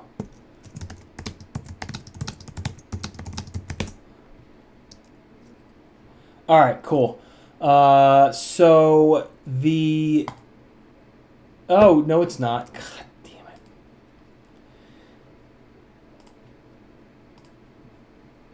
Never mind. It just took forever to load. Which he should check out anyway, because that hurts your SEO. I wonder if he has it on his site yet. I doubt it. Yeah, you can get it in that crate, but I don't remember seeing any pictures of it. What's that crate called? Let's try this. Acrobat crate. FPV crate is what it's called. All right, let's see. Nah, see, they don't have any pictures of it. What I can tell you about it is that the bottom plate looks different. Definitely looks different. It's kind of more rounded, and Tommy just looked at all the breaks that we had. The majority of the ones that I broke right in here, which is good. That's where you want arms to break. And so he reinforced that area, and then I think I broke one in the back, but that was on this. That was at the Rampage site test, and I was doing this like gigantic power loop or Matty flip rather, and I just full throttle slammed the back of this into the pavement, and it broke back there. But Tommy just looked at every single break that we had and reinforced it in all those areas. So the base plate is definitely going to be stiffer, which is a good thing. And then he set the camera slots up so that you don't have to run TPU here to dual mount cameras. So a couple of the changes that everybody's been screaming for, that's going to be awesome. It's the same general layout. I think he pushed the top of the canopy forward a little bit to get the props out of view. I didn't. When you run this TPU, you move the camera up, and that got the majority of the props out of view. If you run black props, you just can't see them. I'll plug this in a minute. Because most of the votes were for RPM filter, and we'll look at some of the footage from this, and you'll get to see how little prop is in view. I think that's all I know about it. I talked to him about it a while ago, and I don't really recall anything else that he changed about it. It's going to be sick. I don't necessarily know if you have a working V1, if it would be worth it to... Acrobat, hands down. I'll talk about why in a second, 661. I don't think you should run out and swap a perfectly good V1. I think you should go fly the shit out of your V1 and break it. Do crazy shit with it until the frame breaks, and then go to the V2. I also don't know if they're going to be cross-compatible. My hunch is no. 661 asks, Acrobat or BQE3AF? The BQE3AF is a great frame. Don't get me wrong. But it is a heavy frame, and it is, in my opinion, needlessly heavy. This frame is heavy because of the clean dirty system, which absolutely works. No questions asked. Is that a picture, Noah? Yeah, it is. Oh, that's right. You could see it in the Albert Kim video that Tommy did with him.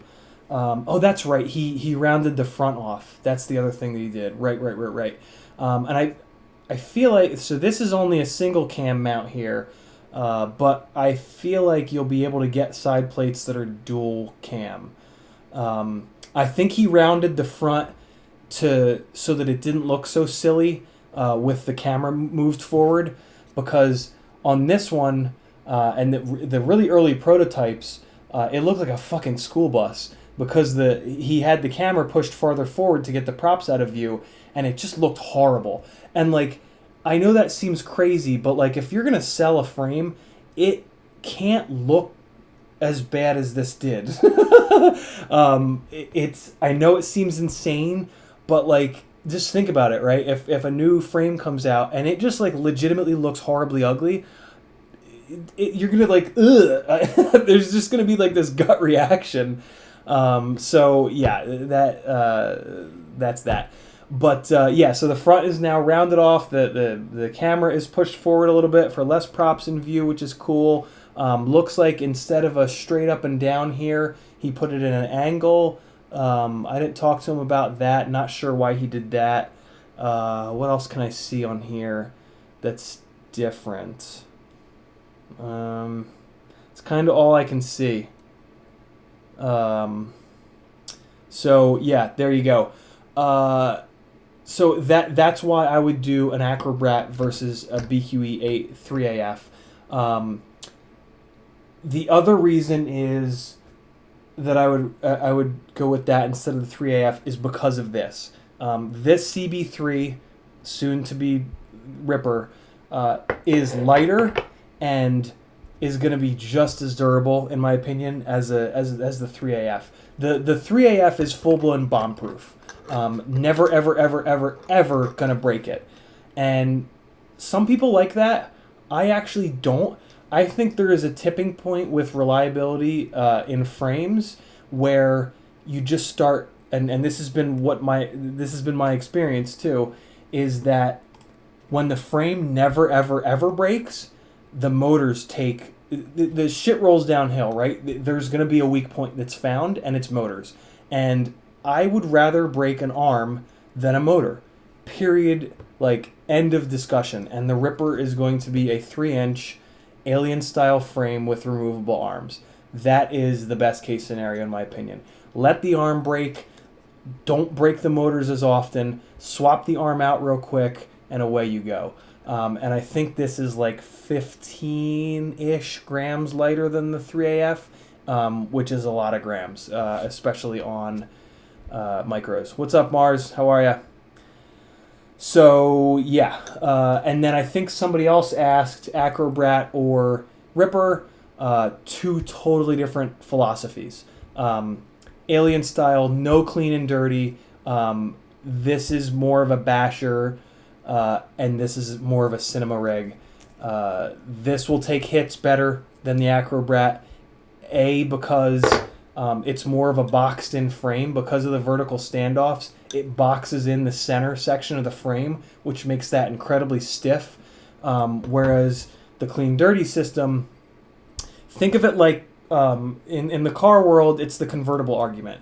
A convertible is like it lacks structural rigidity because it's like a shoebox without the lid on. There's nothing tying the top points together, so it can rotate like this relatively easily.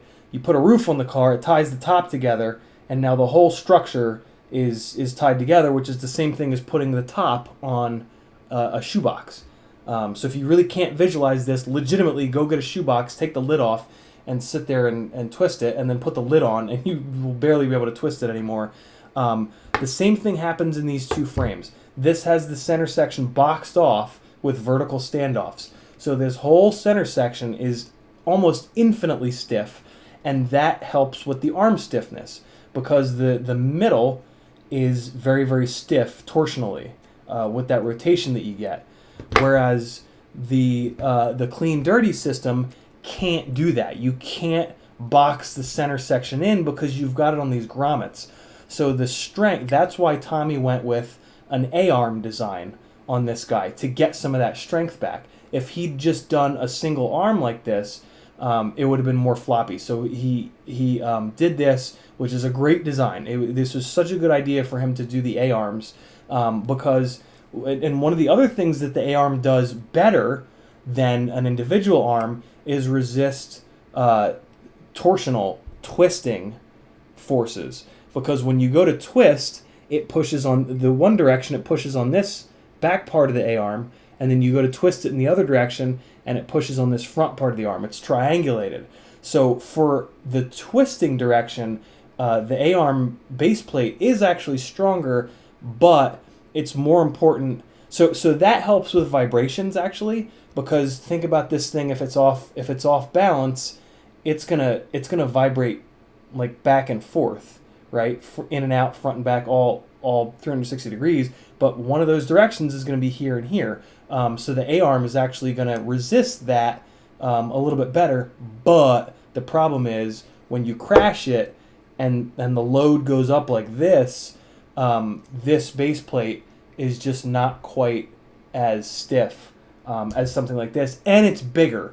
You know, it's a longer lever. It's quite a bit bigger, which is one of the reasons why it flies the way that it does. This flies very stable, and a lot of people say, you know, this is the first micro they've flown that flies like a 5-inch. That's because they haven't flown this yet. But yeah, so there are some advantages, some disadvantages.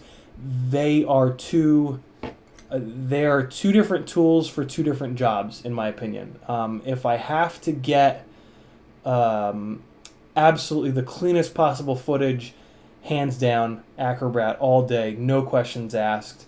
But if I want something a little more durable, a little more bashy, smaller, lighter, you can run 4S450 batteries on this and get like 3 minutes runtime if you have these 1306 motors.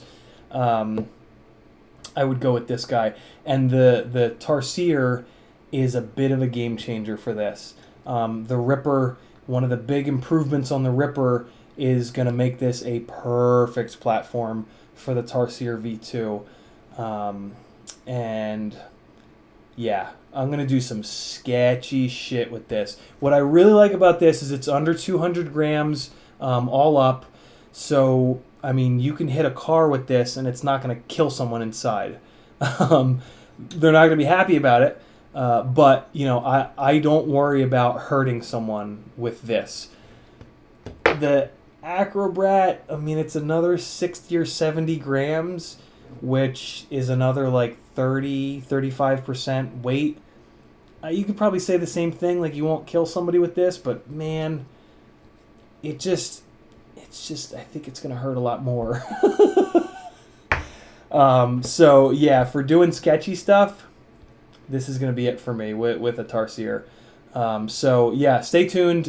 Jump on the Rotorius Facebook group, Rotorius FPV Underground, and the Ripper will be out soon enough. I'm gonna get that prototype in. I'm gonna beat the shit out of it as quickly as I can, and then we'll try to get the the final versions cut as soon as possible.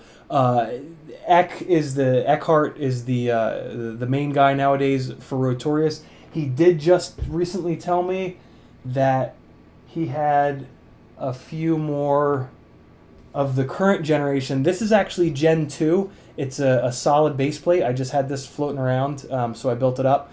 The Gen 3 of this is the same geometry, but removable arms. And then the Ripper is going to be even better. So if you can't wait, Eckhart does have some of the removable arm, basically the V3 CB, that he'll sell you. You just got to go over to the Rotorius FPV Underground Facebook group. Look him up. He's the admin of that group. Eckhart, Eckhart, I believe, is his first name. And he will sell you a V3 CB, which is removable arms. It's a great frame. I flew the shit out of mine. I battered the living hell out of it. And I learned a lot in that process, and those are the improvements that we're putting into the Ripper. But if you want a little piece of history, or if you, like I said, you just can't wait, Eckhart will sell you a CB3 removable arm. So that covers us on those questions. We talked about the Acrobat V2. Sean, what did you put through a rear windshield? Rear windshields are not tempered. So I can maybe see a micro going through a rear windshield. A 5-inch for sure will go through a back window. Again, because it's not tempered. But if that was a micro that went through a back window, that's pretty impressive. Let's look at some RPM filter micro 3-inch footage.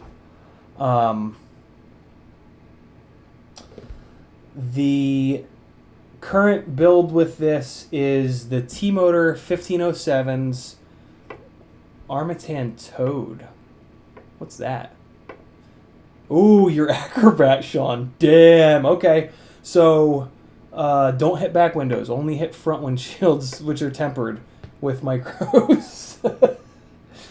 Which is, in my mind, that's the main worry, right? Going through someone's front windshield into their face and killing them. Back window, I don't think you can really kill someone. This took a turn. All right. Oh, Tadpole's coming in. Yeah, right. That's that new one coming out. So the current build on this Acrobat is T-Motor prototype 1507, 4000 kV. The production versions of those motors are out. They are 3800 kV, excuse me, which I'm not super happy about. I wish they'd kept 4000 kV. These are my last 4 of these prototype motors, so when I destroy inevitably one of these, I won't buy the production ones. I'm going to move over to the Zing 1507s because they are 4200 kV and they are purple and they are just as smooth as these T-Motors. So the rest of the setup here is Talon F7 MPU 6000 flight controller, which is the best 20x20 flight controller if you decide to buy one. If you don't mind, hit my affiliate link for it, and I'll make, I don't know how much. I only started the affiliate thing a few days ago. Runcam Split V1, OG Runcam Split. Sparrow, Micro Sparrow V2 as my FPV camera. Dual board, since it's the V1 split, it's the heavy ass dual board split. Hobbywing ESC, which I don't love. This has Joe Lucid's bidirectional firmware on the ESC so that it will work with the RPM filtering. Pro 32 Nano Flight VTX and RXSR. And these flights from today were on the DAL 3056s. So it's not handling prop wash quite as good as it was yesterday when I was flying it. But that's okay because it still flies really damn good. Let's take a look-see. If you don't already do it, stand by.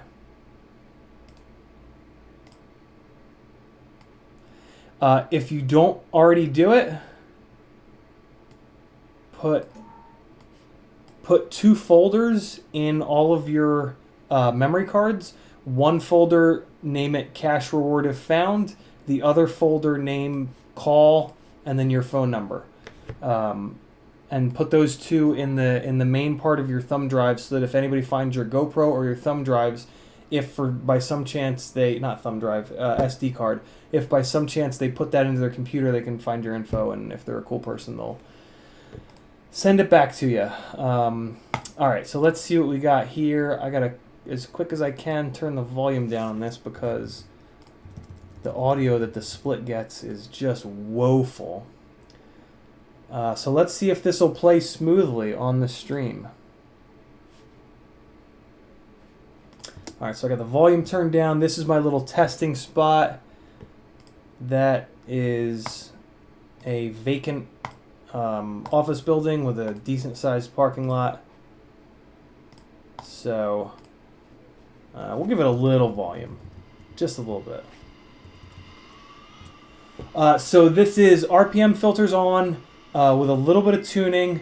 On my Patreon, I recently, a couple days ago, wrote a little article on how to, on Mark Spatz's current theory on the best sequence of how to remove filtering for better performance with the RPM filters on. So if you're not on my Patreon, there's a good reason to spend a couple bucks because the order that you remove the filters is super, super, super important. So yeah, that's over there. Or you can watch his 20-minute long video and try to decipher what he's saying. But this is not the Acrobat V2. This is the regular old Acrobat V1. Not that it would make any difference really, but so yeah, this is with those RPM filters. What I'm noticing is a huge decrease in motor temperatures, which is great because that means I can go nuts on the PID tune. And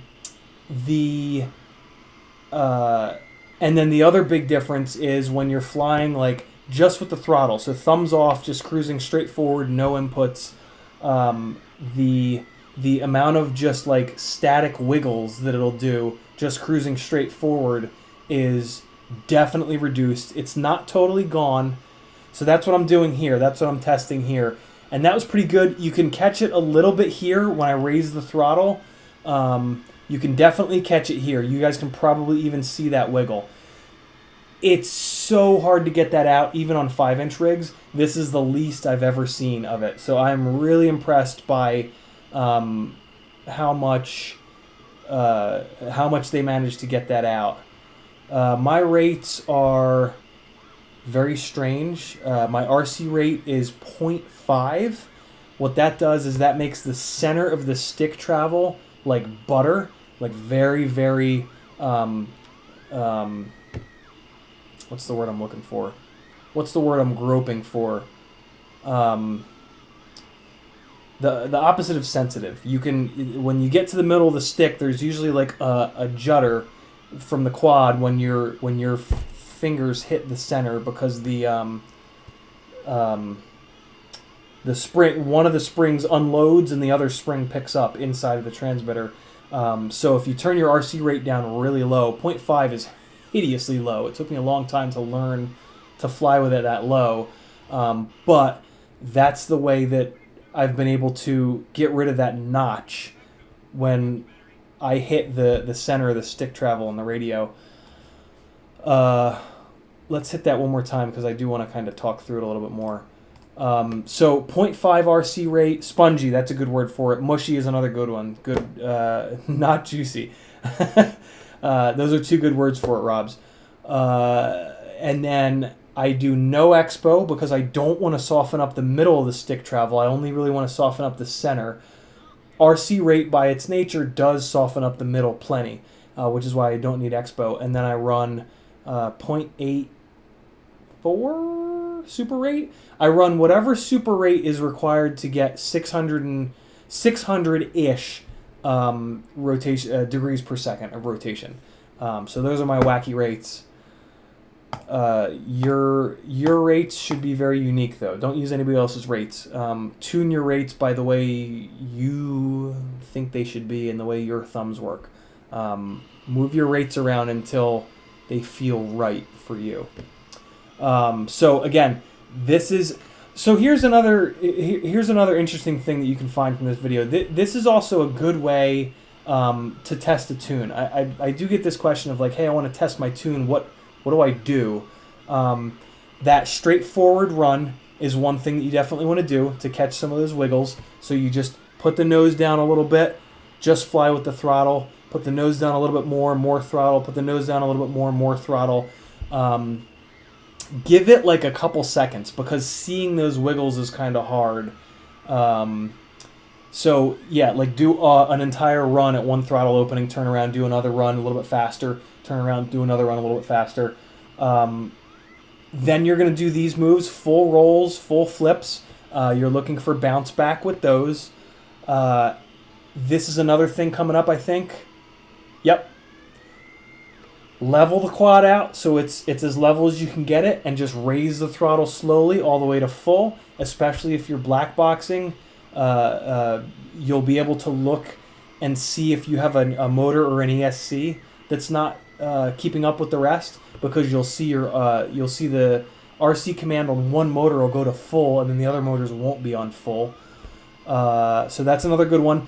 These are prop wash runs that I was just doing. Let me go back to them. So this is one of the easiest ways to find prop wash. Full throttle gets you momentum. Full 180, full throttle. Full 180, full throttle. Full 180, full throttle. Back and forth and back and forth. Don't do it quick enough where the battery sags to hell. Give the battery enough time to come back up to full voltage. And then you see I'm doing another one of these straightforward runs. I'm looking for those wiggles. It's hard to see a lot of this stuff in the goggles. I learn most of what I learn after the fact, watching the HD, to find those little tiny micro vibrations. So those are some of the big things to do on your tuning runs. And then fly. Just spend a little bit of time actually flying it. If you're black box logging, don't fly aggressive or near things, because if you hit something, you threw that black box log out for the most part, because that's going to spike the gyro with an unnatural spike. So just try not to hit branches and tree trunks and concrete on your black box tuning log runs. But do some of the stuff that you normally do when you're flying. I do a lot of these quick, like 180 snap look back things, so I'll do a bunch of those. Split S's over trees, do some of those. Maybe if you do a lot of orbits, do some orbits. Orbits will find prop wash too, because you're using a lot of yaw and roll to keep that orbit going, and it can really show some steady state cornering prop wash. By that point, I had turned the black box off. One of the tricks that I do is I put black box on a switch right up above my radio's put away. Right up above the throttle, there's a 3-position switch, and that's my oh shit switch. All the way forward is horizon mode. So if I lose video, or if I lose orientation, although I can't remember the last time that happened, I can just flick my throttle finger straight up, put it into horizon mode, and then start to add throttle. If I lost video, I'll do that and get it up nice and high, and it'll usually get video back.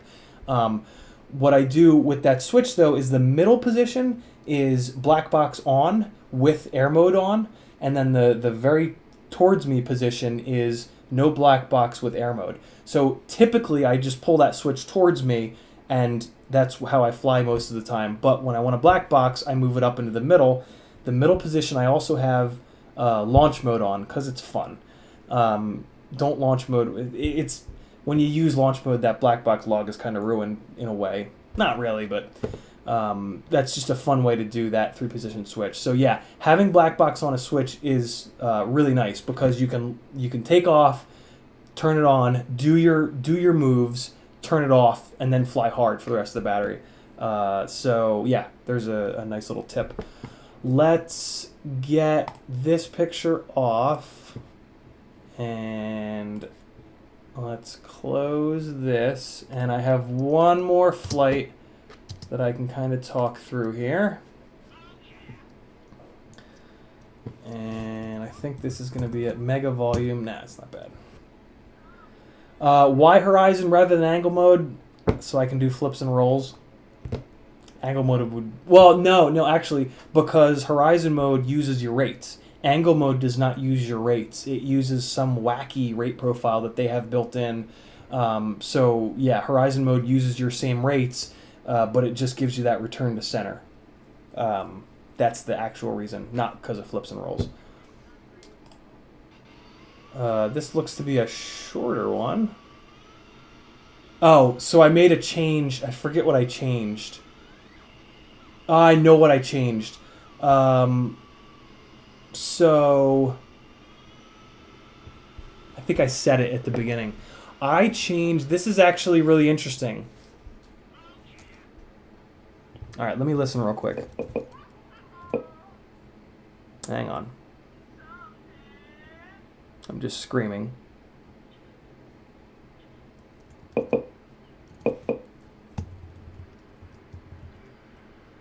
Birds are chirping.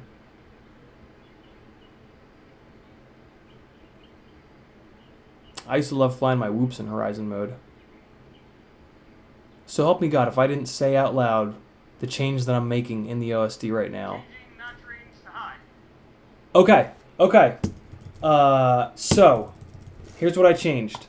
Before we go any further, this is really interesting. I'm excited because I just figured something out that is kind of important to RPM filtering on micros. I need another micro USB cable because I don't want to unplug this one. Ooh, it's over here. All right. Here's what I changed between these two runs. There is... Now, you know what? I'm going to wait. I'm going to wait till I get plugged in.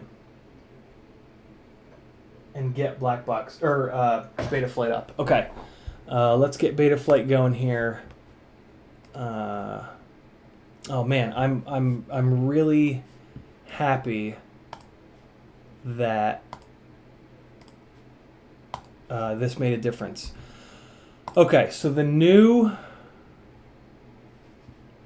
filters, and this I haven't bothered to tweak this one because it has the ICM gyro in it, which is unflyable. Ah shit, it's 12:23. All right, we're gonna shut this mother down after I talk about this, but this is actually really important. Those of you that hung in until the end are getting a treat right now. So the RPM filtering is now able to kill, I don't know, let's say 80%. I'm just picking that out of the air. 80% of the vibrations. But earlier on being like months ago when it was like RC1 4.1 RC1 RC2 RC3, there was some talk about turning, and a lot of people did turn off the dynamic notch filter to save on latency, because the dynamic notch filter does have a considerable amount of latency. Mark Spatz's most recent video, he kind of shoots that down, and he basically says the reason for that is I was talking about this yesterday. The Betaflight devs and Mark seem to be all about like kind of bang for your buck when it comes to the filters. Which filtering can we run that will give the most targeted filtering in the right spots and have like no waste in any of the other spots? Like, let's not filter anything that doesn't need to be filtered. That's how you get the most bang for your buck on the filters. And what Mark Spatz basically explains, the way I understand it, is that even though the dynamic notch filter does have a considerable amount of latency, if you tweak that filter rather than just shutting it off, you get more filtering bang for your buck.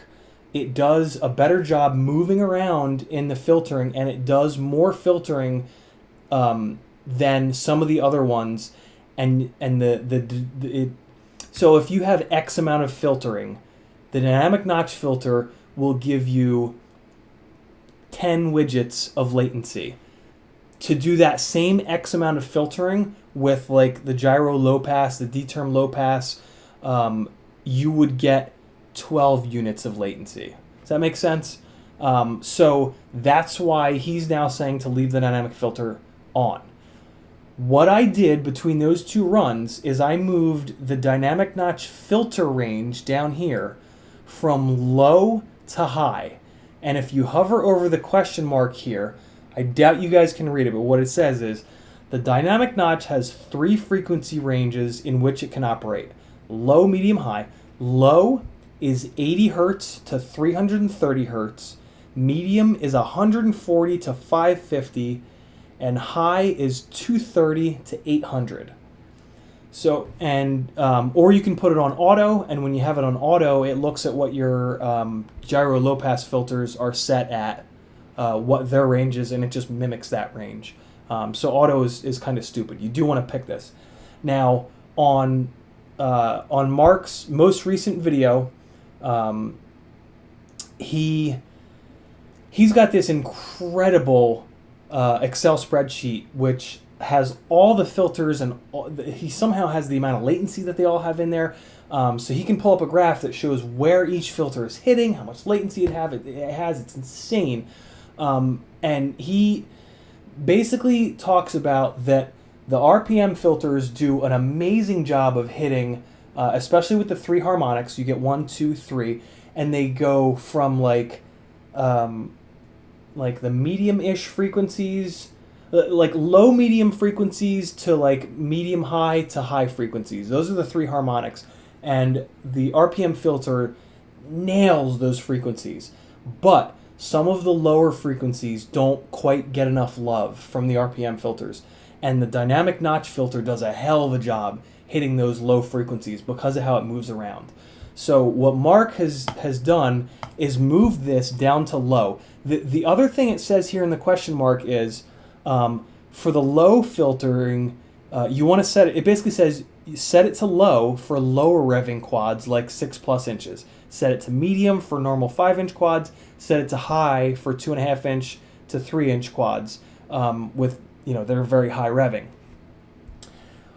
With Mark's approach of lowering the amount of work that the dynamic filter is doing, so basically his setup is you move this to low, you take the width percent and you drop that from the default of like 12 or so down to 0. So the width of the dynamic notch, the width of frequencies that it's attacking shrinks up. So that's much faster, right? It's ignoring this stuff. It's more narrow and it moves all around. So it's got this nice narrow point. And then he has you increase the dynamic notch Q factor, which I think of the Q factor as the amount of trust that we're placing in the gyro reading. So we're basically saying, hey, filter that less because I trust it more. So that happens when you jack that number up. So he says to move that number from like 120 to 250. So all these things that we're doing are reducing the latency of that dynamic notch filter and making it a nice point and it's going to move around and attack these lower frequencies. But the range, that range being low, initially seemed weird to me because he was talking about a 5-inch tune. So I did this test where I thought high range would be where I want it, right? But what I think is happening is when I have this on the high range, the dynamic filter is dancing around up in these high frequencies where the RPM filters are nailing and doing plenty of work. By putting it on low, it's dropping it down where we need a little more love, like we were just talking about, and you can see it immediately in this. So this is now where it was on high, and if you guys remember, on the previous run, where it was on low, the only time we started to get those wiggles at center stick was when I got really high into the throttle. When I was low throttle, like when I first took off and I was doing those slow runs, it was almost perfect. It was just beautiful, nice and steady, no bullshit. Look at the first run. I think you guys will be able to see it even through YouTube. Look at the wiggles on this first slow run. I don't know if you guys can see it, but I can definitely see it. There are noticeably more wiggles on this. This is now on the high setting because we've told the dynamic filter, hey, ignore those lower frequencies. We need you to go up here on these high frequencies. Well, these wiggles, these are lower hertz wiggles that are happening. So with it on low, the dynamic is attacking those low ones. Now I'm up in the throttle and it is wiggling, and I think it's wiggling even more. So that's a really cool test. That means even with a micro, if you're going to do Mark's approach, and again, on my Patreon, the little post article, whatever you want to call it, that I wrote, it's got the breakdown. Step 1, do this. Step 2, do this. Step 3, do this. This is one of the early steps. I think this is the first step, is moving this down to low. And I totally understand why now. Because that's the only range that it's needed. So that is pretty damn cool. I'll let you guys watch the rest of this, I guess. You see that move? I was black box logging this, and this is a motion that I do a lot, so I make sure that I do it in the black box log. There it is. Well, that's literally just testing yaw. That's just pushing yaw in to look for yaw bounce back. And this is the least amount of yaw bounce back I've ever seen. Here's the snapback move. That. So I'll do it with just rotation, or sometimes I'll do it with pitch. So if you're logging, do that shit because you want to see. And then there's the flat up to full throttle throw. And you can see the jello starting up at high throttle. Ready? Jello, jello, jello, jello. Although, man, it is not bad. RPM filters are the truth, guys. This is really impressive. I actually haven't watched this yet. I watched a couple of the other ones. I want to do that and Matty flip down through those, but man, the penalty for getting that wrong is real.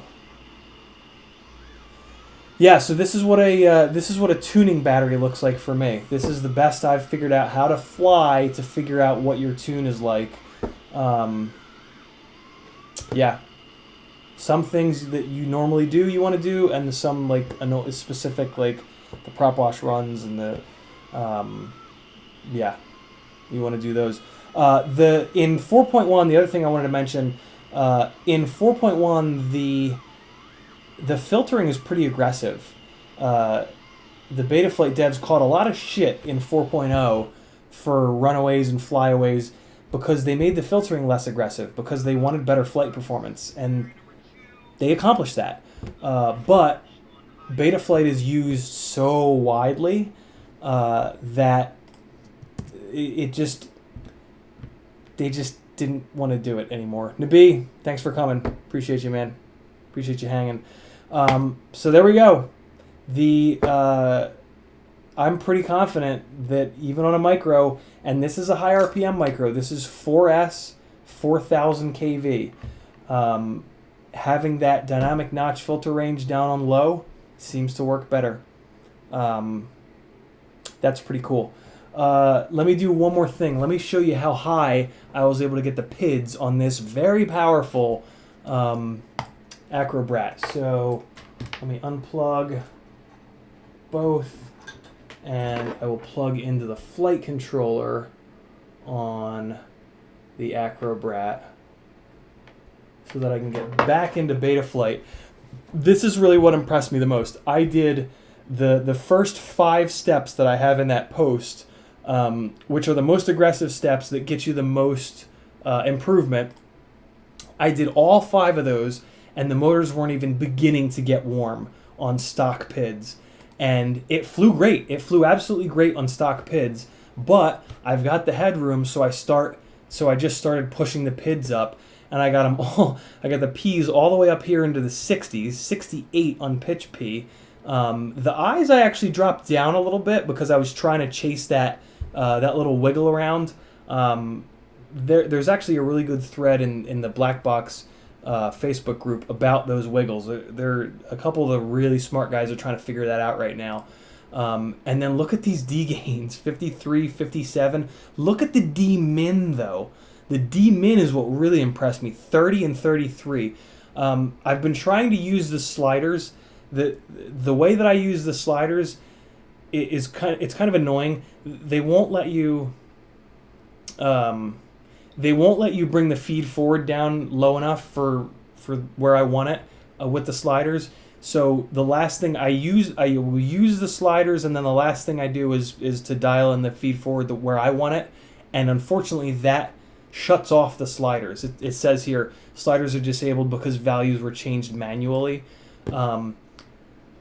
I wish there was a way around that. That's kind of annoying because I think when I click this enable sliders button, I think it's going to wipe everything back to... Yeah, it wipes everything back to default. I basically turn this all the way up. Apparently this P and D gain is the one that you want to be really aggressive with. So I basically turn that all the way up. And you'll see when I turn the stick response down, these feed forwards are nowhere near low enough for me. If I do expert mode, I can bring them down a little bit more, but I still don't like them in the 40s. It's still way too twitchy for me in the 40s. So unfortunately, I have to undo this every time. But I really like the sliders though because they maintain the ratios. The P to D ratio is very important, and it's a real pain in the ass to tune that quite right. The sliders seem to do a really good job of maintaining that ratio. So, yeah, I've been using the sliders in that weirdo way, which has been working really well. So there you go. Very damn good. One of these rigs actually also is it this one? It's this one. Well, shit, I'll show you. In Joshua, and he is for sure giving you the safest way to do it. But as a data point, this rig is way beyond the threshold where he says your CPU usage can be. So after you set, when you do your RPM filters, follow Joshua's video, and one of the parts in the video, November 9th, Espionage, hit me on Facebook, CID FPV. Let's talk. I very well might be. I just got to check that date. One of the things that you do is check CPU usage in here, and that OBS. I think it's tasks. Oh, that's tasks. Tasks. It's tasks. So look at this. Look at this max load. 60% is my max load. That is supposedly not safe. It's so high because this is a Matek F411 flight controller, which is an F4 chip, but it's a slower F4 chip. The F411 chip is slower than the F405 chip. So this is on 4K, D-Shot 300, and look how high that max load is, 60%. But I flew 3, maybe 4 batteries on this today. I hammered the living piss out of it to try to get it to freak out. Didn't care. It was totally cool. So it looks like a 60% max load might be okay. And I think that's right around the max load of an F7 processor with 8K and D-Shot 600. So I'm going to try that. On the other identical glide rig here has an F7 processor, so I'm going to put that on 8.8 D-Shot 600. We'll see what happens. So there you go. Let's grab the memory card out of this real quick. We'll take a look at some 5-inch RPM filter footage, and then I will let you guys go so that I can go relax in the living room with my wonderful wife, who has been 39 minutes worth of understanding. All right.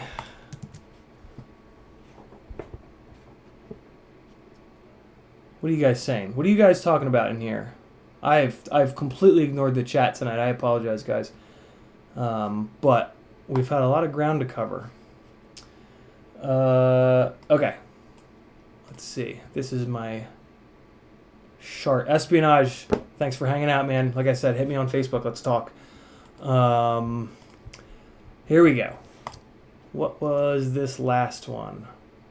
The last 2 that I flew, I was just trying to lock down this inverted tracking move. 6S. Oh, good! Overloaded ESC. Turn up the PIDs. Yeah, overloaded ESC. And, yeah, that's right. I jacked the PIDs up to hell on this one, too. And I did a couple of those straight line runs, and I can't tell in the goggles if it's doing the wiggles. I'm going to be able to tell right now. I haven't looked at this yet. Come on. Oh, I'm in the OSD. There we go.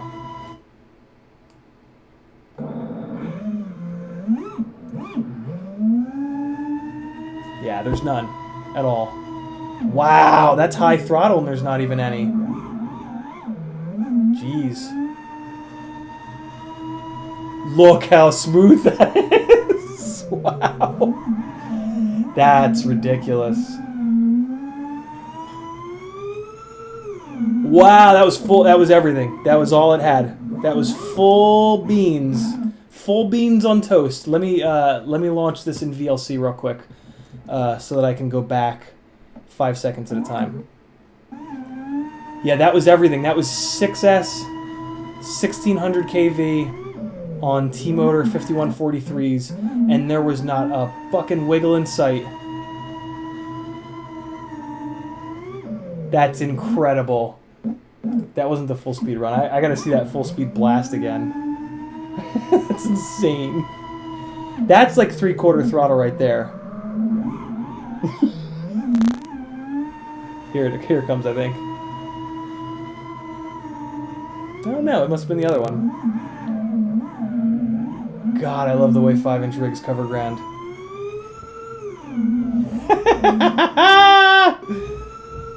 Damn, son. I usually don't do the full speed run so low like that. Jesus.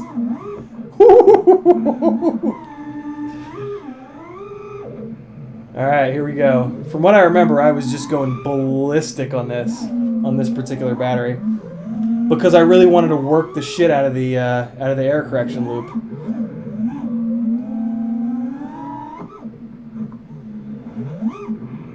Tiny little...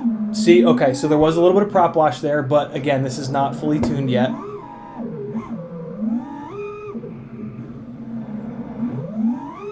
Yeah, wow, this is crisp. Other than that, yeah, there's that one little moment. There's a weird line coming across in the video every so often. This GoPro session better not be dying.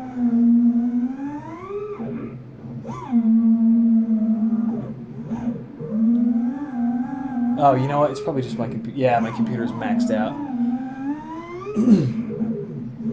That's what I was working on the next two batteries. I'm trying to really nail down that inverted inverted tracking shot where you track the object when you're fully inverted. It's really hard to do. It's unnatural. I keep wanting to yaw in the wrong direction, so I just have to do it a couple hundred times. There we go. That's a pretty good one. See, I keep wanting to yaw the opposite direction.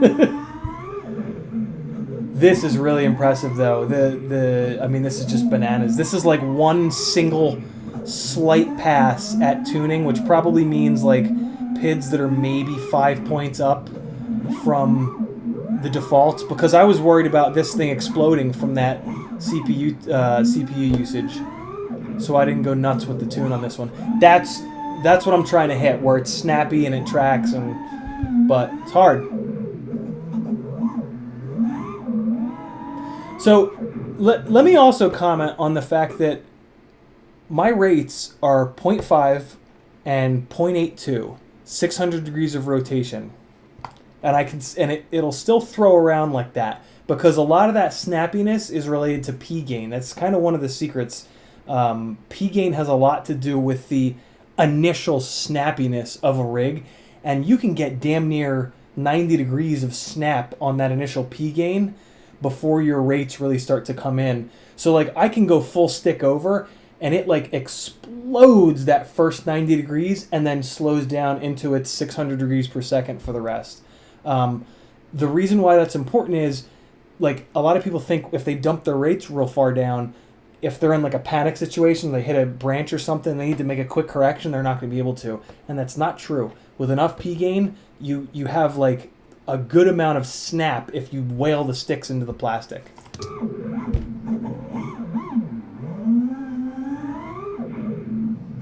There it is.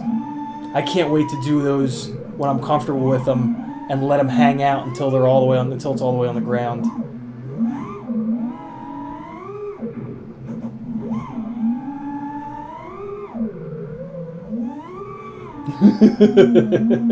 I thought I was going into the ground on that one because I let the throttle hang.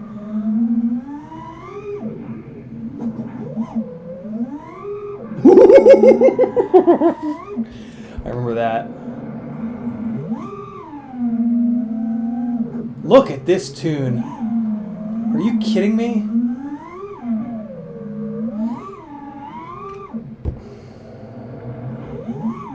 And there is so much headroom in this tune. These motors are not even remotely hot. Wow. So I got real I knew there was something down there, but if I'd run this lower, I would have went face first into that garbage can. Well, I knew there was something. I thought it was just a pole. I didn't know it was a garbage can.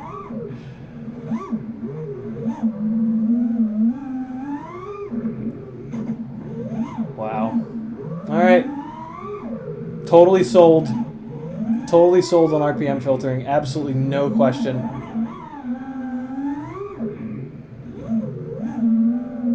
Man. What's this? Get out of here, fly. Come on. So what's that runtime at? Landed at 7 seconds. -7 seconds. Took off at 3:45. So blasting like that on a 6S 1000 mAh, I got three and a half plus minutes. Any doubt that 6S isn't more efficient just went out the window. I would have been flying like this on 4S 1300s. I would have probably been like 2.5 minutes, maybe less than 2.5. I mean, all these high-speed passes, oh my god, that eats the battery. And I will say a 6S 1000 is a little bit more total amp hours than a 4S 1300, but the weight difference is only 10 grams. So who cares what the what the capacity difference is? Weight is weight. I mean, I don't care what the stated mAh is on the battery. If it's the right weight, if it's the right weight for me, and it's not a piece of trash, gimme. Very cool. Very, very impressive. I mean, I didn't necessarily doubt that the devs weren't being honest, but they did a hell of a job, man. Hell of a job. And that is on a 32-bit ESC, but that is on an old $25 flight controller that is a slow F4 processor. That's pretty cool. That's pretty gnarly. Mars is going to get the last question in here. Just thought I'd let you know he got the Acro B-Brain BL brushless. Oh, nice. I think I did see your reply, Mars. Did you get one of the tester one? Yeah, it's gnarly, right? It's yeah, it's the truth. It is the truth. Are you in the tester group, or did they? Is that released? Because I would love to talk more about it, but the NDA freaks me out because the NDA is very vague. So yeah, and vague plus NDA plus lawyers are not a... Okay, so you're in that beta group. All right, cool. Yeah, so I can't... I'm not going to talk more about it. Worth the wait. Gnarly. Awesome. Newbie Drone makes the sickest Whoop stuff, in my opinion. Thanks for hanging out, guys. Who's in here? Yes, in the tester group. Cool. How many people are still in here? Let's see. That's not the right one. This is the right one. 37? What are you guys doing? Thanks. That's awesome. Shit. Usually we're down to like in the teens by the time we end these, and I'm like almost 3 hours in. Cool. We'll kill it before it gets to the 3 hour mark. Thanks for hanging, guys. I'll try to do... Okay, so my wife Kristen is going out of town towards the end of this week, so I'm going to be all alone for like a week and a half. She's going back to Charleston to help out with a short film that our friend Michelle from Octopunk Media is doing. So I'm going to be bored, so I'll probably do a whole bunch of random rando streams in the middle of the week. So subscribe to my YouTube channel. Maybe ring the little bell thing, because that'll give you an email, I think, when I go live, or at least when I schedule the live stream. So do that. Instagram, CIDFPV. Sometimes I'll announce it on there when I'm going to stream. That's about it. Those are about the only ways that you'll find out. But yeah, thanks for hanging. Super cool, you guys, to hang this late. Affiliate links in the description. I need a bunch of affiliate sales from Amazon so that they don't shut me off, because I'm not like an established business, right? So if you're going to do an Amazon order, if you could do me a huge favor, hit any one of these live streams, go to the description, and just click on any of the Amazon links. You don't have to buy that thing that you click, but your cookies will see that you clicked my affiliate link most recently. So when you do that Amazon order, it'll give me credit for it. So, and that'll be cool, I think. And then do that the next time you do it for Joshua Bardwell, because he also deserves it. I will again give Joshua a huge shout out. He is one of the coolest people I've met in my life. Genuine, amazing human being. Show that guy some love. Jump on his Patreon. Awesome stuff over there. Support that dude. He has supported every single one of us for years. And for like 2 full years, he didn't ask for anything in return. The fact that he's asking for something now, the least we can do is hook him up. And come on, guys, he kills himself. Like, he just charges through edit after edit after edit to get the info in our hands, so that we can make better buying decisions, not waste our money, not wreck more of our shit when we're plugging it in. So hook that guy up, show him some love, and then when you're done showing him some love, if you have any love left, throw it my way. Love you guys. Thanks for hanging. Hope you learned a bunch. I'm going to send you out with the drift video, because, I don't know, why not? Peace out, players.